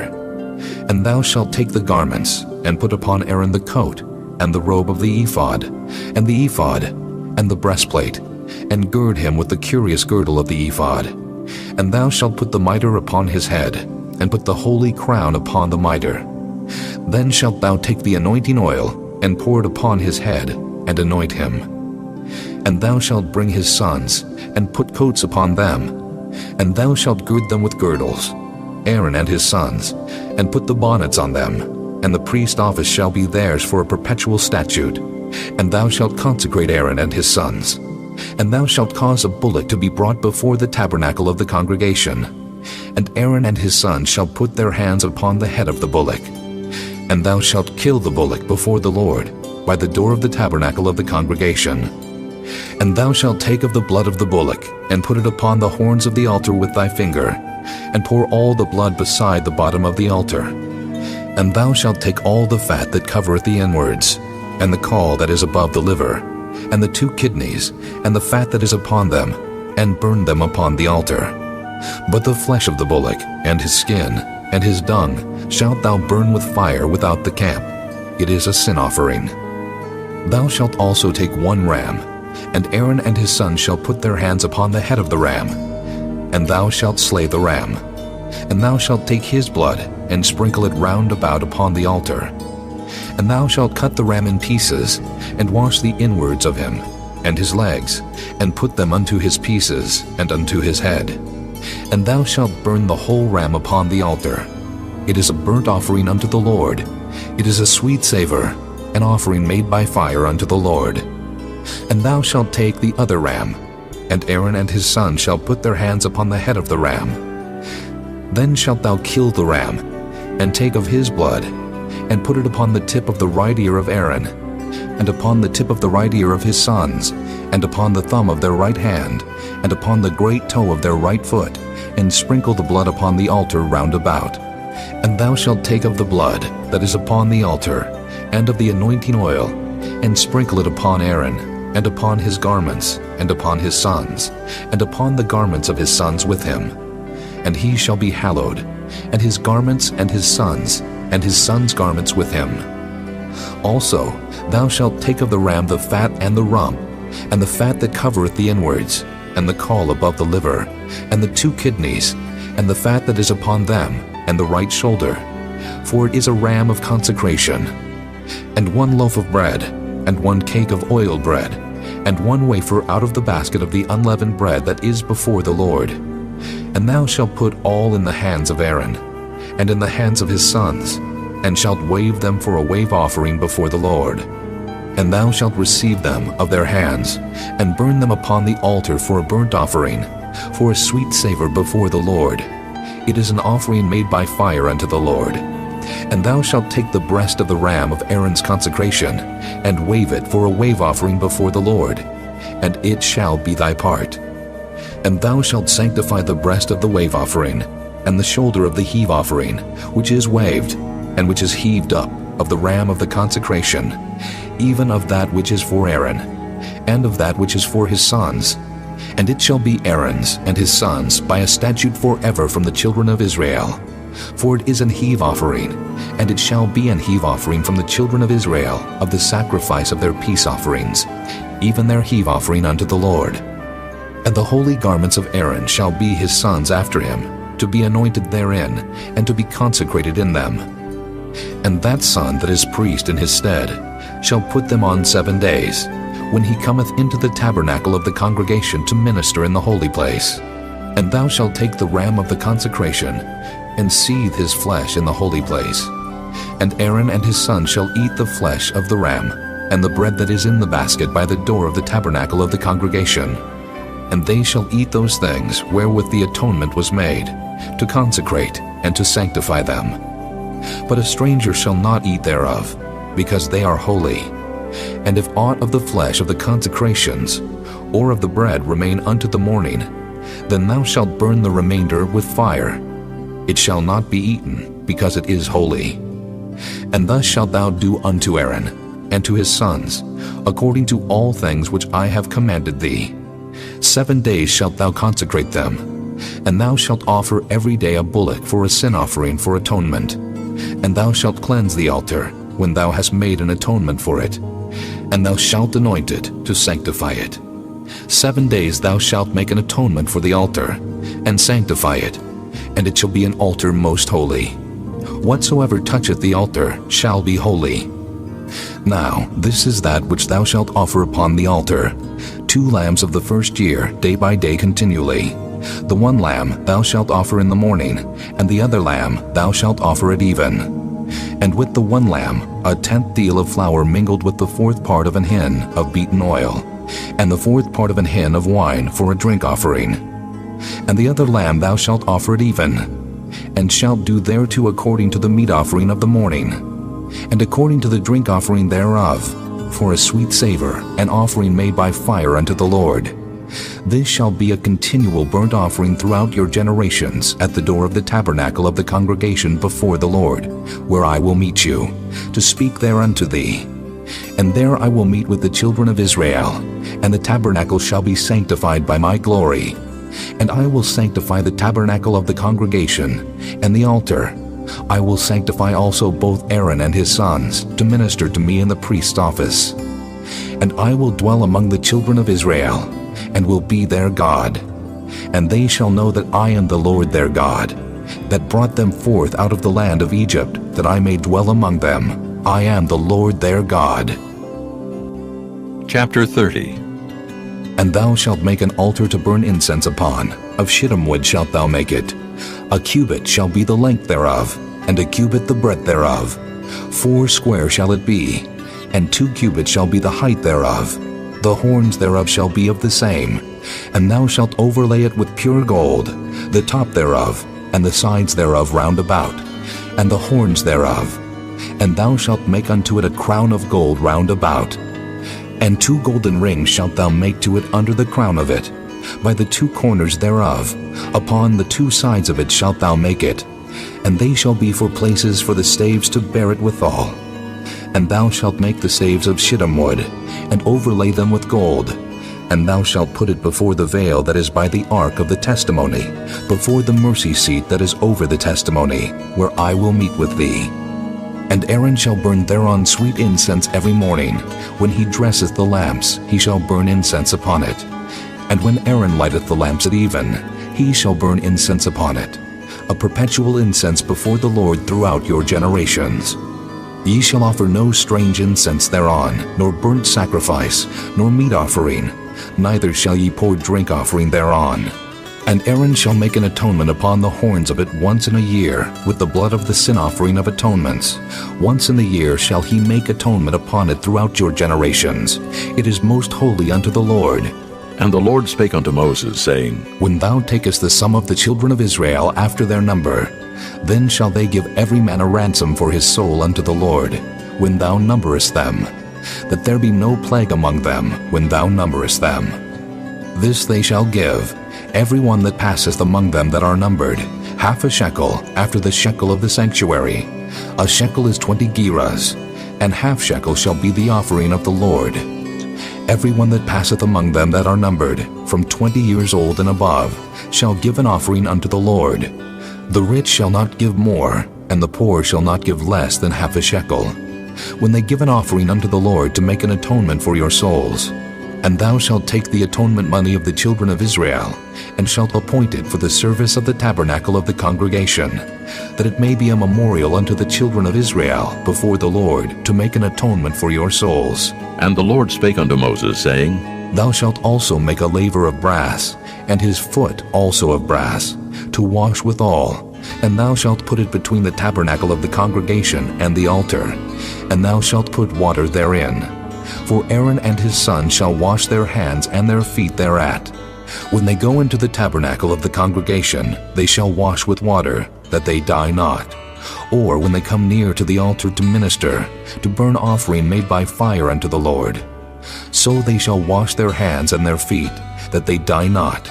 And it shall be a statute forever to them, even to him and to his seed throughout their generations. Moreover, the Lord spake unto Moses, saying, Take thou also unto thee principal spices of pure myrrh, 500 shekels, and of sweet cinnamon half so much, even 250 shekels, and of sweet calamus 250 shekels, and of cassia 500 shekels, after the shekel of the sanctuary, and of oil olive and hin. And thou shalt make it an oil of holy ointment, an ointment compound after the art of the apothecary. It shall be an holy anointing oil. And thou shalt anoint the tabernacle of the congregation therewith, and the ark of the testimony, and the table, and all his vessels, and the candlestick, and his vessels, and the altar of incense, and the altar of burnt offering with all his vessels, and the laver, and his foot. And thou shalt sanctify them, that they may be most holy. Whatsoever toucheth them shall be holy. And thou shalt anoint Aaron and his sons, and consecrate them, that they may minister unto me in the priest's office.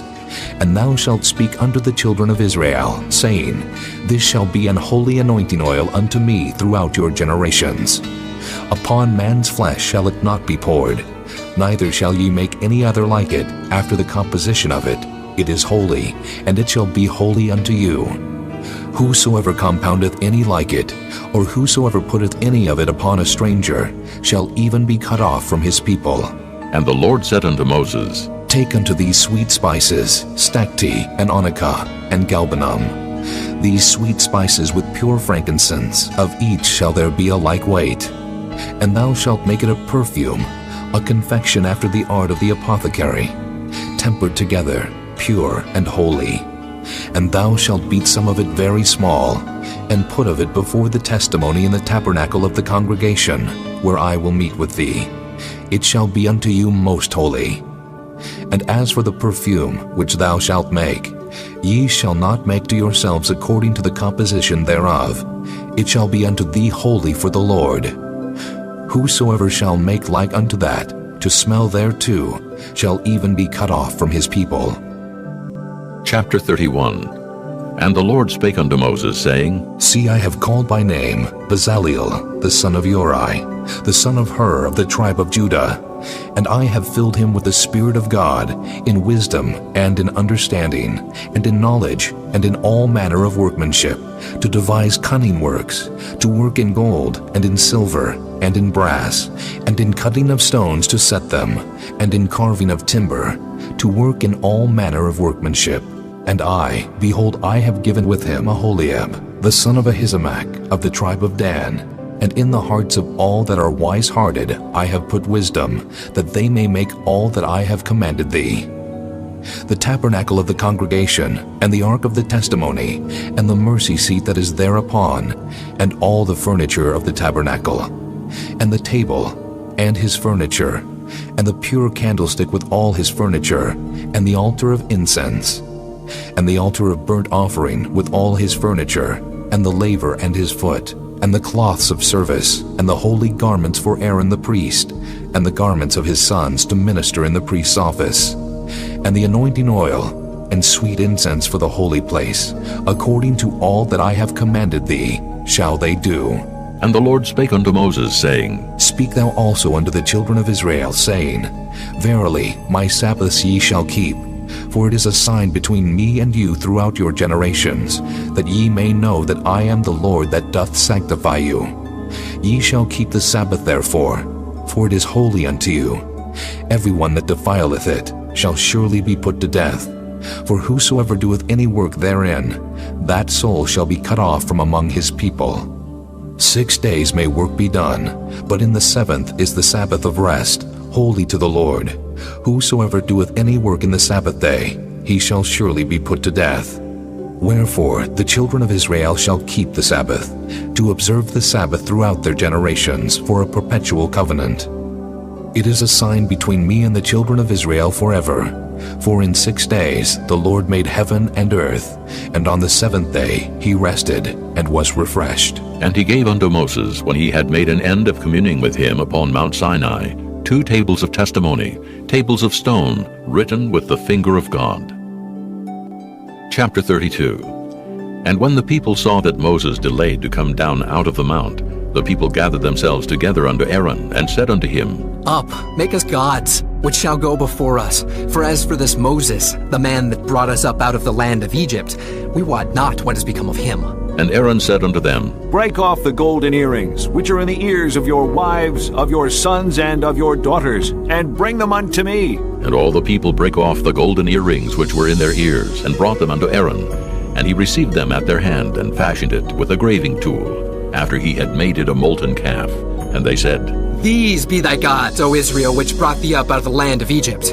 And when Aaron saw it, he built an altar before it, and Aaron made proclamation and said, Tomorrow is a feast to the Lord. And they rose up early on the morrow, and offered burnt offerings, and brought peace offerings. And the people sat down to eat and to drink, and rose up to play. And the Lord said unto Moses, Go, get thee down, for thy people which thou broughtest out of the land of Egypt have corrupted themselves. They have turned aside quickly out of the way which I commanded them. They have made them a molten calf, and have worshipped it, and have sacrificed thereunto, and said, These be thy gods, O Israel, which have brought thee up out of the land of Egypt. And the Lord said unto Moses, I have seen this people, and, behold, it is a stiff-necked people. Now therefore let me alone, that my wrath may wax hot against them, and that I may consume them, and I will make of thee a great nation. And Moses besought the Lord his God, and said, Lord, why doth thy wrath wax hot against thy people, which thou hast brought forth out of the land of Egypt with great power, and with a mighty hand? Wherefore should the Egyptians speak, and say, For mischief did he bring them out to slay them in the mountains, and to consume them from the face of the earth? Turn from thy fierce wrath, and repent of this evil against thy people. Remember Abraham, Isaac, and Israel, thy servants, to whom thou swearest by thine own self, and saidst unto them, I will multiply your seed as the stars of heaven, and all this land that I have spoken of will I give unto your seed, and they shall inherit it forever. And the Lord repented of the evil which he thought to do unto his people. And Moses turned, and went down from the mount, and the 2 tables of the testimony were in his hand. The tables were written on both their sides, on the one side and on the other were they written. And the tables were the work of God, and the writing was the writing of God, graven upon the tables. And when Joshua heard the noise of the people as they shouted, he said unto Moses, There is a noise of war in the camp. And he said, It is not the voice of them that shout for mastery, neither is it the voice of them that cry for being overcome, but the noise of them that sing do I hear. And it came to pass, as soon as he came nigh unto the camp, that he saw the calf and the dancing. And Moses' anger waxed hot, and he cast the tables out of his hands, and brake them beneath the mount. And he took the calf which they had made, and burnt it in the fire, and ground it to powder, and strawed it upon the water, and made the children of Israel drink of it. And Moses said unto Aaron, What did this people unto thee, that thou hast brought so great a sin upon them? And Aaron said, Let not the anger of my lord wax hot. Thou knowest the people, that they are set on mischief. For they said unto me, Make us gods which shall go before us. For as for this Moses, the man that brought us up out of the land of Egypt, we wot not what is become of him. And I said unto them, Whosoever hath any gold, let them break it off. So they gave it me.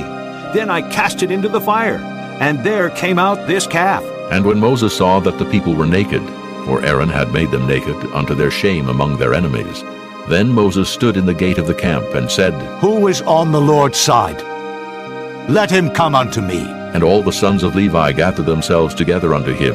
And he said unto them, Thus saith the Lord God of Israel, Put every man his sword by his side, and go in and out from gate to gate throughout the camp, and slay every man his brother, and every man his companion, and every man his neighbor. And the children of Levi did according to the word of Moses. And there fell of the people that day about 3,000 men. For Moses had said, Consecrate yourselves today to the Lord, even every man upon his son, and upon his brother, that he may bestow upon you a blessing this day. And it came to pass on the morrow, that Moses said unto the people, Ye have sinned a great sin. And now I will go up unto the Lord.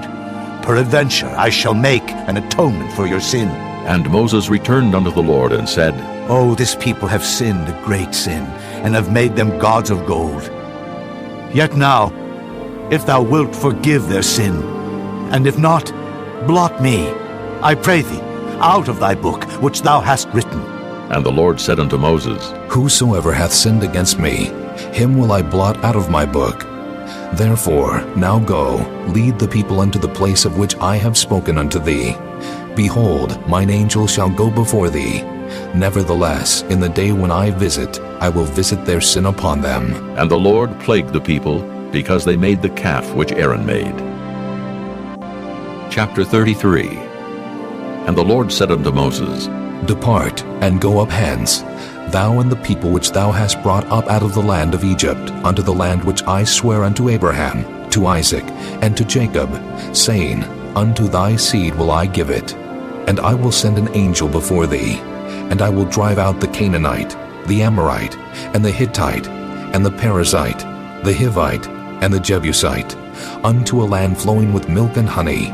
For I will not go up in the midst of thee, for thou art a stiff-necked people, lest I consume thee in the way. And when the people heard these evil tidings, they mourned, and no man did put on him his ornaments, for the Lord had said unto Moses, Say unto the children of Israel, Ye are a stiff-necked people. I will come up into the midst of thee in a moment, and consume thee. Therefore now put off thy ornaments from thee, that I may know what to do unto thee. And the children of Israel stripped themselves of their ornaments by the Mount Horeb. And Moses took the tabernacle, and pitched it without the camp, afar off from the camp, and called it the tabernacle of the congregation. And it came to pass that every one which sought the Lord went out unto the tabernacle of the congregation, which was without the camp. And it came to pass, when Moses went out unto the tabernacle, that all the people rose up, and stood every man at his tent door, and looked after Moses until he was gone into the tabernacle. And it came to pass, as Moses entered into the tabernacle, the cloudy pillar descended, and stood at the door of the tabernacle, and the Lord talked with Moses. And all the people saw the cloudy pillar stand at the tabernacle door, and all the people rose up and worshipped, every man in his tent door. And the Lord spake unto Moses face to face, as a man speaketh unto his friend. And he turned again into the camp. But his servant Joshua the son of Nun, a young man, departed not out of the tabernacle. And Moses said unto the Lord, See, thou sayest unto me, Bring up this people. And thou hast not let me know whom thou wilt send with me. Yet thou hast said, I know thee by name, and thou hast also found grace in my sight. Now, therefore, I pray thee, if I have found grace in thy sight, show me now thy way, that I may know thee, that I may find grace in thy sight, and consider that this nation is thy people. And he said, My presence shall go with thee, and I will give thee rest. And he said unto him, If thy presence go not with me, carry us not up hence. For wherein shall it be known here that I and thy people have found grace in thy sight? Is it not in that thou goest with us? So shall we be separated, I and thy people, from all the people that are upon the face of the earth. And the Lord said unto Moses, I will do this thing also that thou hast spoken, for thou hast found grace in my sight, and I know thee by name. And he said, I beseech thee, show me thy glory. And he said, I will make all my goodness pass before thee, and I will proclaim the name of the Lord before thee, and will be gracious to whom I will be gracious, and will show mercy on whom I will show mercy. And he said, Thou canst not see my face, for there shall no man see me and live. And the Lord said, Behold, there is a place by me, and thou shalt stand upon a rock. And it shall come to pass, while my glory passeth by, that I will put thee in a cleft of the rock, and will cover thee with my hand while I pass by. And I will take away mine hand, and thou shalt see my back parts, but my face shall not be seen. This concludes disc number 5. Chapter 34.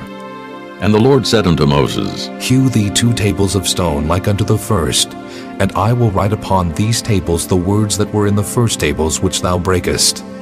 And be ready in the morning, and come up in the morning unto Mount Sinai, and present thyself there to me in the top of the mount.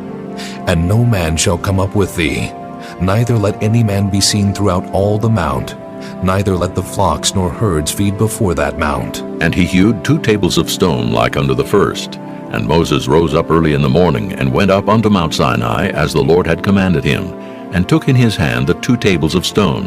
And the Lord descended in the cloud, and stood with him there, and proclaimed the name of the Lord. And the Lord passed by before him, and proclaimed, The Lord God, merciful and gracious, long-suffering and abundant in goodness and truth, keeping mercy for thousands, forgiving iniquity and transgression and sin, and that will by no means clear the guilty, visiting the iniquity of the fathers upon the children, and upon the children's children, unto the 3rd and to the 4th generation.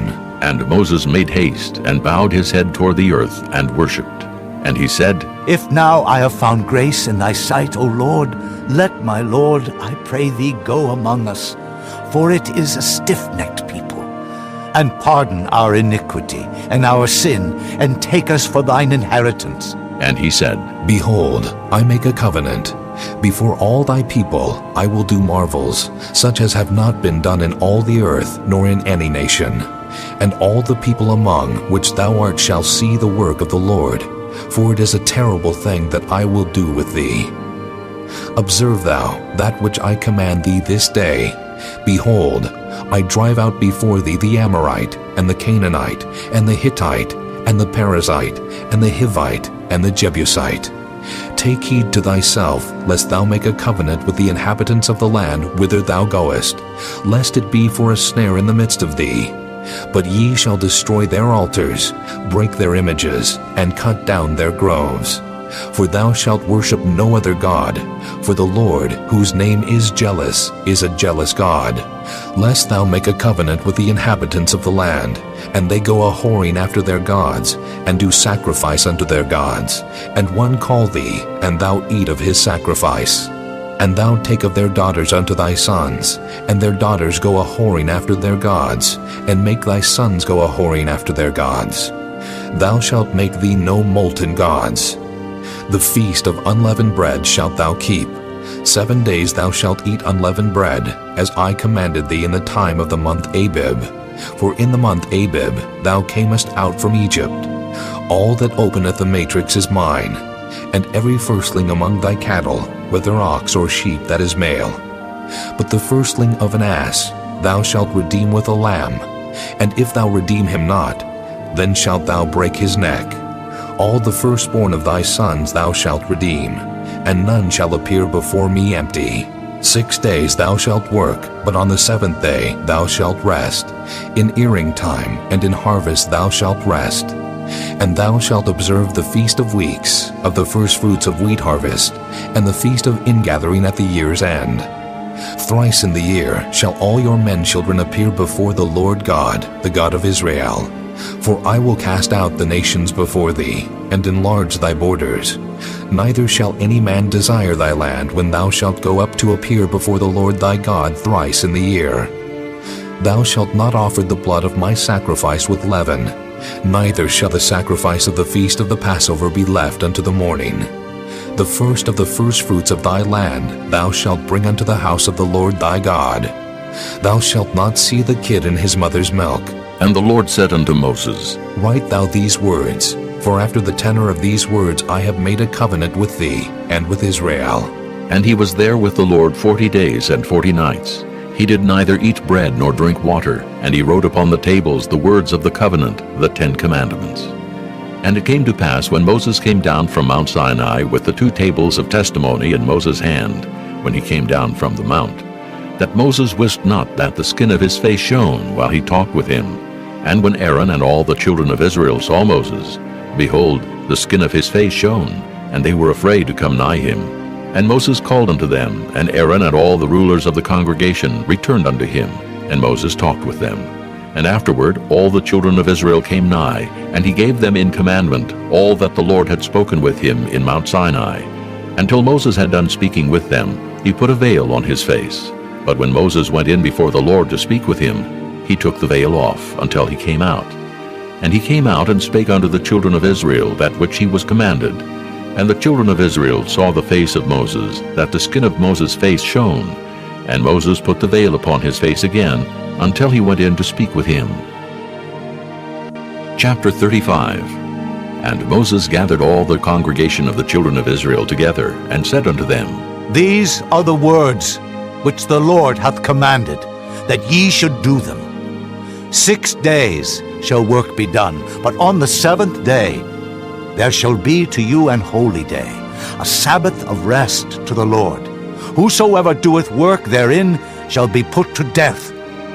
Ye shall kindle no fire throughout your habitations upon the Sabbath day. And Moses spake unto all the congregation of the children of Israel, saying, This is the thing which the Lord commanded, saying, Take ye from among you an offering unto the Lord.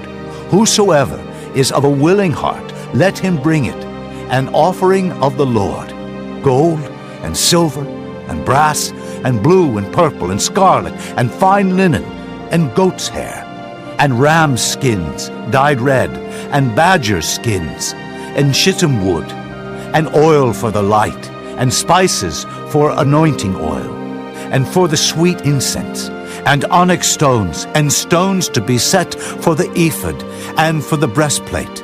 And every wise-hearted among you shall come and make all that the Lord hath commanded, the tabernacle, his tent and his covering, his tacks and his boards, his bars, his pillars and his sockets, the ark and the staves thereof, with the mercy seat and the veil of the covering, the table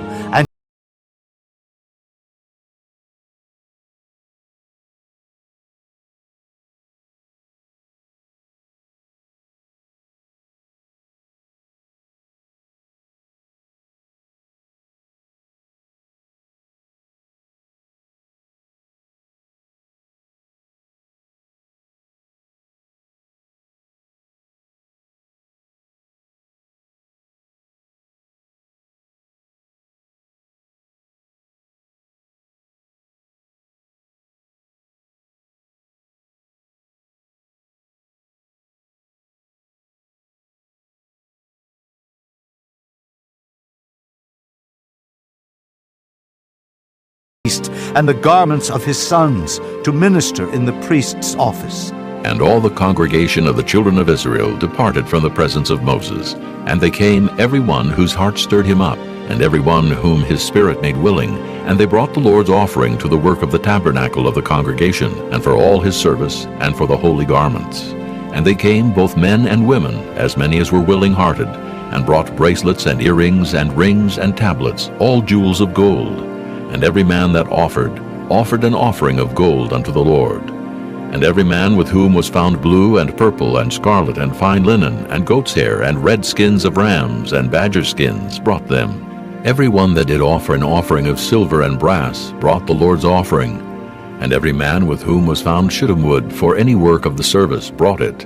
And all the women that were wise-hearted did spin with their hands, and brought that which they had spun, both of blue and of purple and of scarlet, and of fine linen. And all the women whose hearts stirred them up in wisdom spun goat's hair. And the rulers brought onyx stones, and stones to be set for the ephod and for the breastplate, and spice and oil for the light, and for the anointing oil, and for the sweet incense. The children of Israel brought a willing offering unto the Lord, every man and woman whose heart made them willing to bring for all manner of work, which the Lord had commanded to be made by the hand of Moses. And Moses said unto the children of Israel, See, the Lord hath called by name Bezaleel, the son of Uri, the son of Hur, of the tribe of Judah. And he hath filled him with the Spirit of God, in wisdom, in understanding, and in knowledge, and in all manner of workmanship, and to devise curious works, to work in gold, and in silver, and in brass, and in the cutting of stones, to set them, and in carving of wood, to make any manner of cunning work.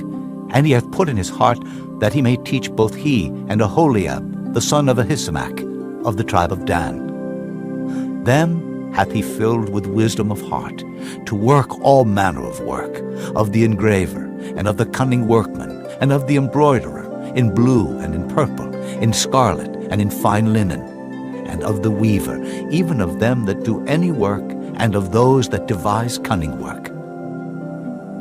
Chapter 36. Then wrought Bezaleel and Aholiab, and every wise-hearted man in whom the Lord put wisdom and understanding, to know how to work all manner of work for the service of the sanctuary, according to all that the Lord had commanded.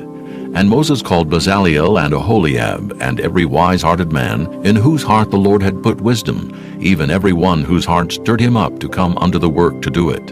And they received of Moses all the offering which the children of Israel had brought for the work of the service of the sanctuary, to make it withal. And they brought yet unto him free offerings every morning. And all the wise men that wrought all the work of the sanctuary came every man from his work which they made. And they spake unto Moses, saying, The people bring much more than enough for the service of the work, which the Lord commanded to make. And Moses gave commandment, and they caused it to be proclaimed throughout the camp, saying, Let neither man nor woman make any more work for the offering of the sanctuary. So the people were restrained from bringing, for the stuff they had was sufficient for all the work to make it, and too much. And every wise-hearted man among them that wrought the work of the tabernacle made 10 curtains of fine twined linen, and blue, and purple, and scarlet. With cherubims of cunning work made he them. The length of one curtain was 20 and 8 cubits, and the breadth of one curtain 4 cubits. The curtains were all of one size. And he coupled the 5 curtains one unto another, and the other 5 curtains he coupled one unto another.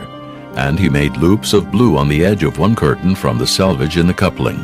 Likewise he made in the uttermost side of another curtain, in the coupling of the second. 50 loops made he in one curtain, and 50 loops made he in the edge of the curtain, which was in the coupling of the second. The loops held one curtain to another. And he made 50 tacks of gold, and coupled the curtains one unto another with the tacks, so it became one tabernacle. And he made curtains of goat's hair for the tent over the tabernacle. 11 curtains he made them. The length of one curtain was 30 cubits, and 4 cubits was the breadth of one curtain. The 11 curtains were of one size. And he coupled 5 curtains by themselves, and 6 curtains by themselves. And he made 50 loops upon the uttermost edge of the curtain in the coupling. And 50 loops made he upon the edge of the curtain which coupleth the second. And he made 50 tacks of brass to couple the tent together, that it might be one. And he made a covering for the tent of ram skin dyed red, and a covering of badger skin above that. And he made boards for the tabernacle of shittim wood standing up. The length of a board was 10 cubits, and the breadth of a board was 1 cubit and a half. One board had 2 tenons, equally distant one from another. Thus did he make for all the boards of the tabernacle. And he made boards for the tabernacle, 20 boards for the south side southward. And 40 sockets of silver he made under the 20 boards, 2 sockets under one board for his 2 tenons, and 2 sockets under another board for his 2 tenons. And for the other side of the tabernacle, which is toward the north corner, he made 20 boards, and there 40 sockets of silver, 2 sockets under one board, and 2 sockets under another board. And for the sides of the tabernacle westward, he made 6 boards. And 2 boards made he for the corners of the tabernacle in the 2 sides. and they were coupled beneath and coupled together at the head thereof to one ring. Thus he did to both of them in both the corners. And there were 8 boards, and their sockets were 16 sockets of silver, under every board 2 sockets. And he made bars of shittim wood, 5 for the boards of the one side of the tabernacle, and 5 bars for the boards of the other side of the tabernacle, and 5 bars for the boards of the tabernacle for the sides westward. And he made the middle bar to shoot through the boards from the one end to the other.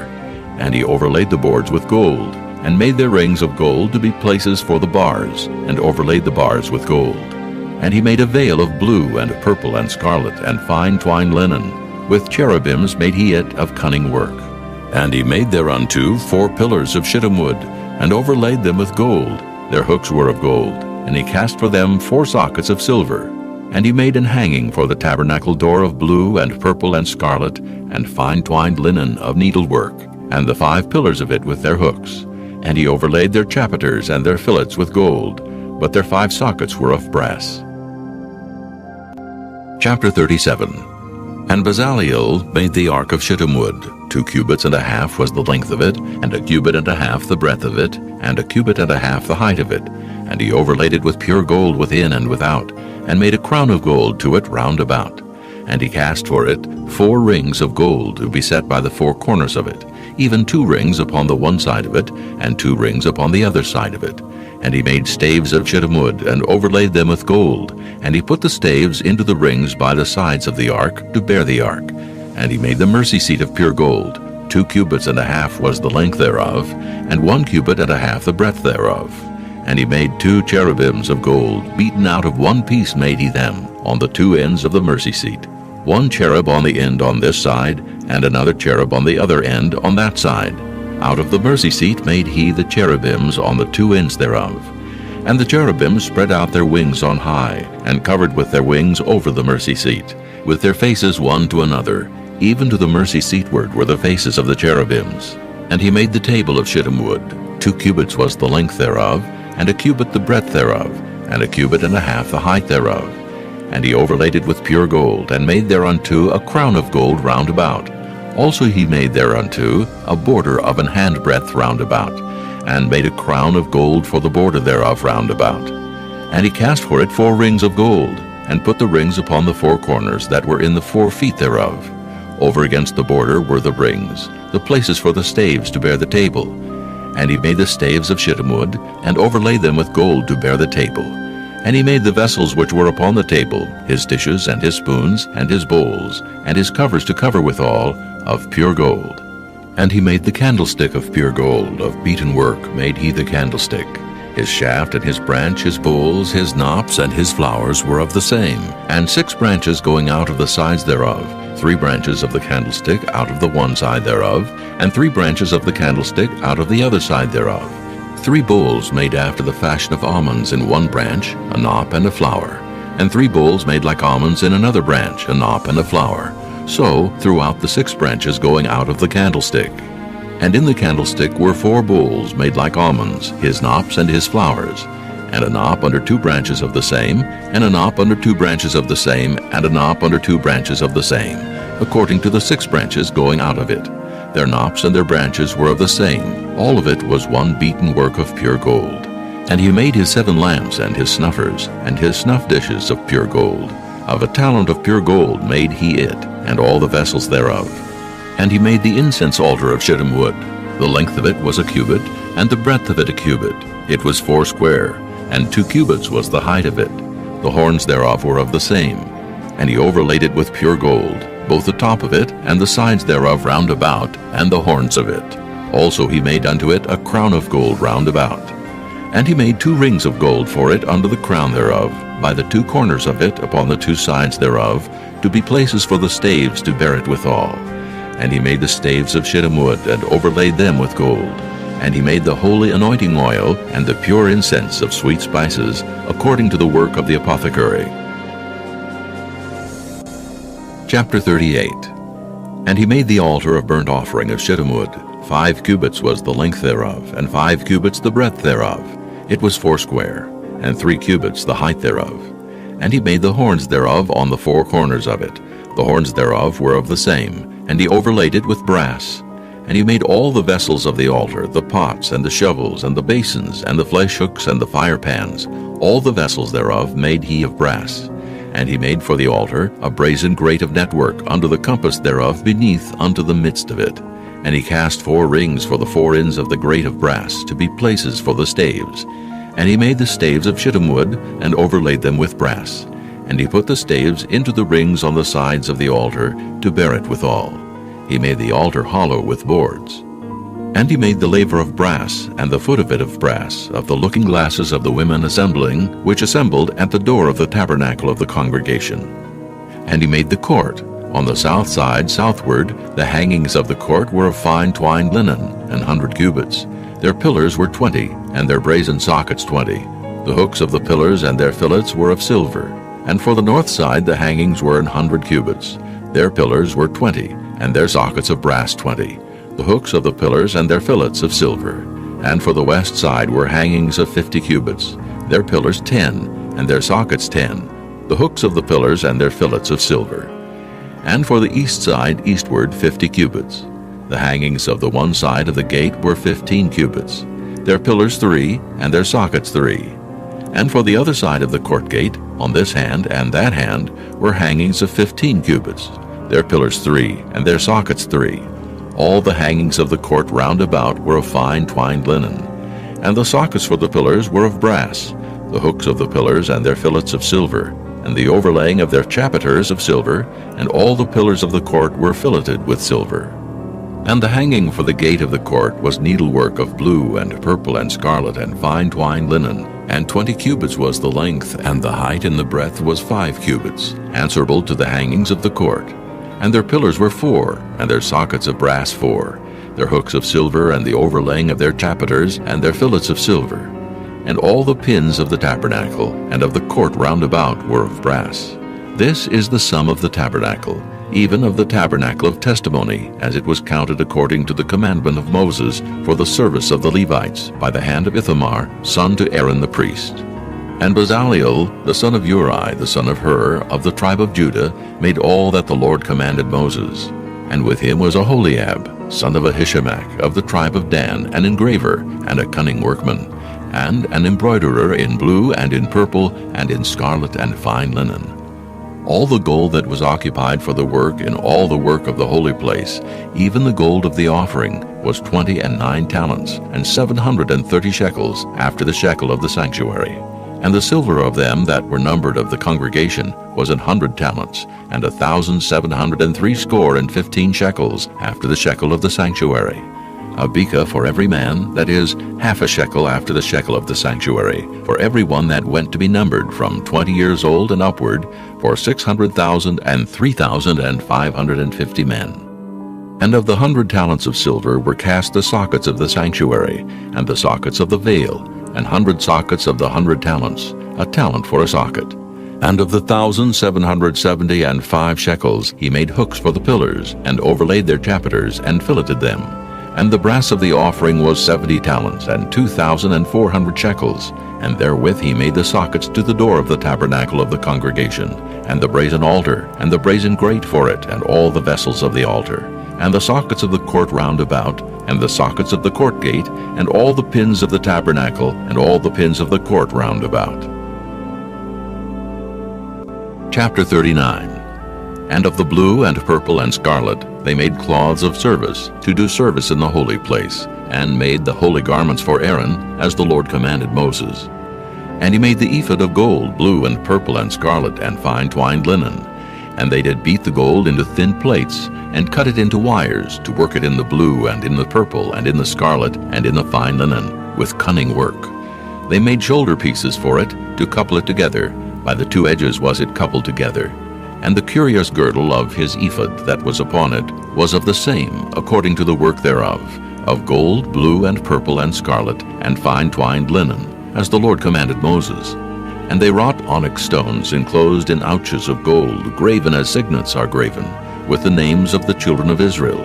And he put them on the shoulders of the ephod, that they should be stones for a memorial to the children of Israel, as the Lord commanded Moses. And he made the breastplate of cunning work, like the work of the ephod of gold, blue, and purple, and scarlet, and fine twined linen. It was 4 square, They made the breastplate double. A span was the length thereof, and a span the breadth thereof, being doubled. And they set in it 4 rows of stones. The first row was a sardius, a topaz, and a carbuncle. This was the first row. And the second row, an emerald, a sapphire, and a diamond. And the third row, a ligure, an agate, and an amethyst. And the fourth row, a beryl, an onyx, and a jasper. They were enclosed in ouches of gold in their enclosings. And the stones were according to the names of the children of Israel, 12, according to their names, like the engravings of a signet, every one with his name according to the 12 tribes. And they made upon the breastplate chains at the ends of wreathen work of pure gold. And they made 2 ouches of gold, and 2 gold rings, and put the 2 rings in the 2 ends of the breastplate. And they put the 2 wreathen chains of gold in the 2 rings on the ends of the breastplate. And the 2 ends of the 2 wreathen chains they fastened in the 2 ouches, and put them on the shoulder pieces of the ephod before it. And they made 2 rings of gold, and put them on the 2 ends of the breastplate, upon the border of it, which was on the side of the ephod inward. And they made 2 other golden rings, and put them on the 2 sides of the ephod underneath, toward the forepart of it, over against the other coupling thereof, above the curious girdle of the ephod. And they did bind the breastplate by his rings unto the rings of the ephod with a lace of blue, that it might be above the curious girdle of the ephod, and that the breastplate might not be loosed from the ephod, as the Lord commanded Moses. And he made the robe of the ephod of woven work, all of blue, and there was an hole in the midst of the robe, as the hole of an habergeon, with a band round about the hole, that it should not rend. And they made upon the hems of the robe pomegranates of blue and purple and scarlet, and twined linen. And they made bells of pure gold, and put the bells between the pomegranates upon the hem of the robe, round about between the pomegranates. A bell and a pomegranate, a bell and a pomegranate, round about the hem of the robe to minister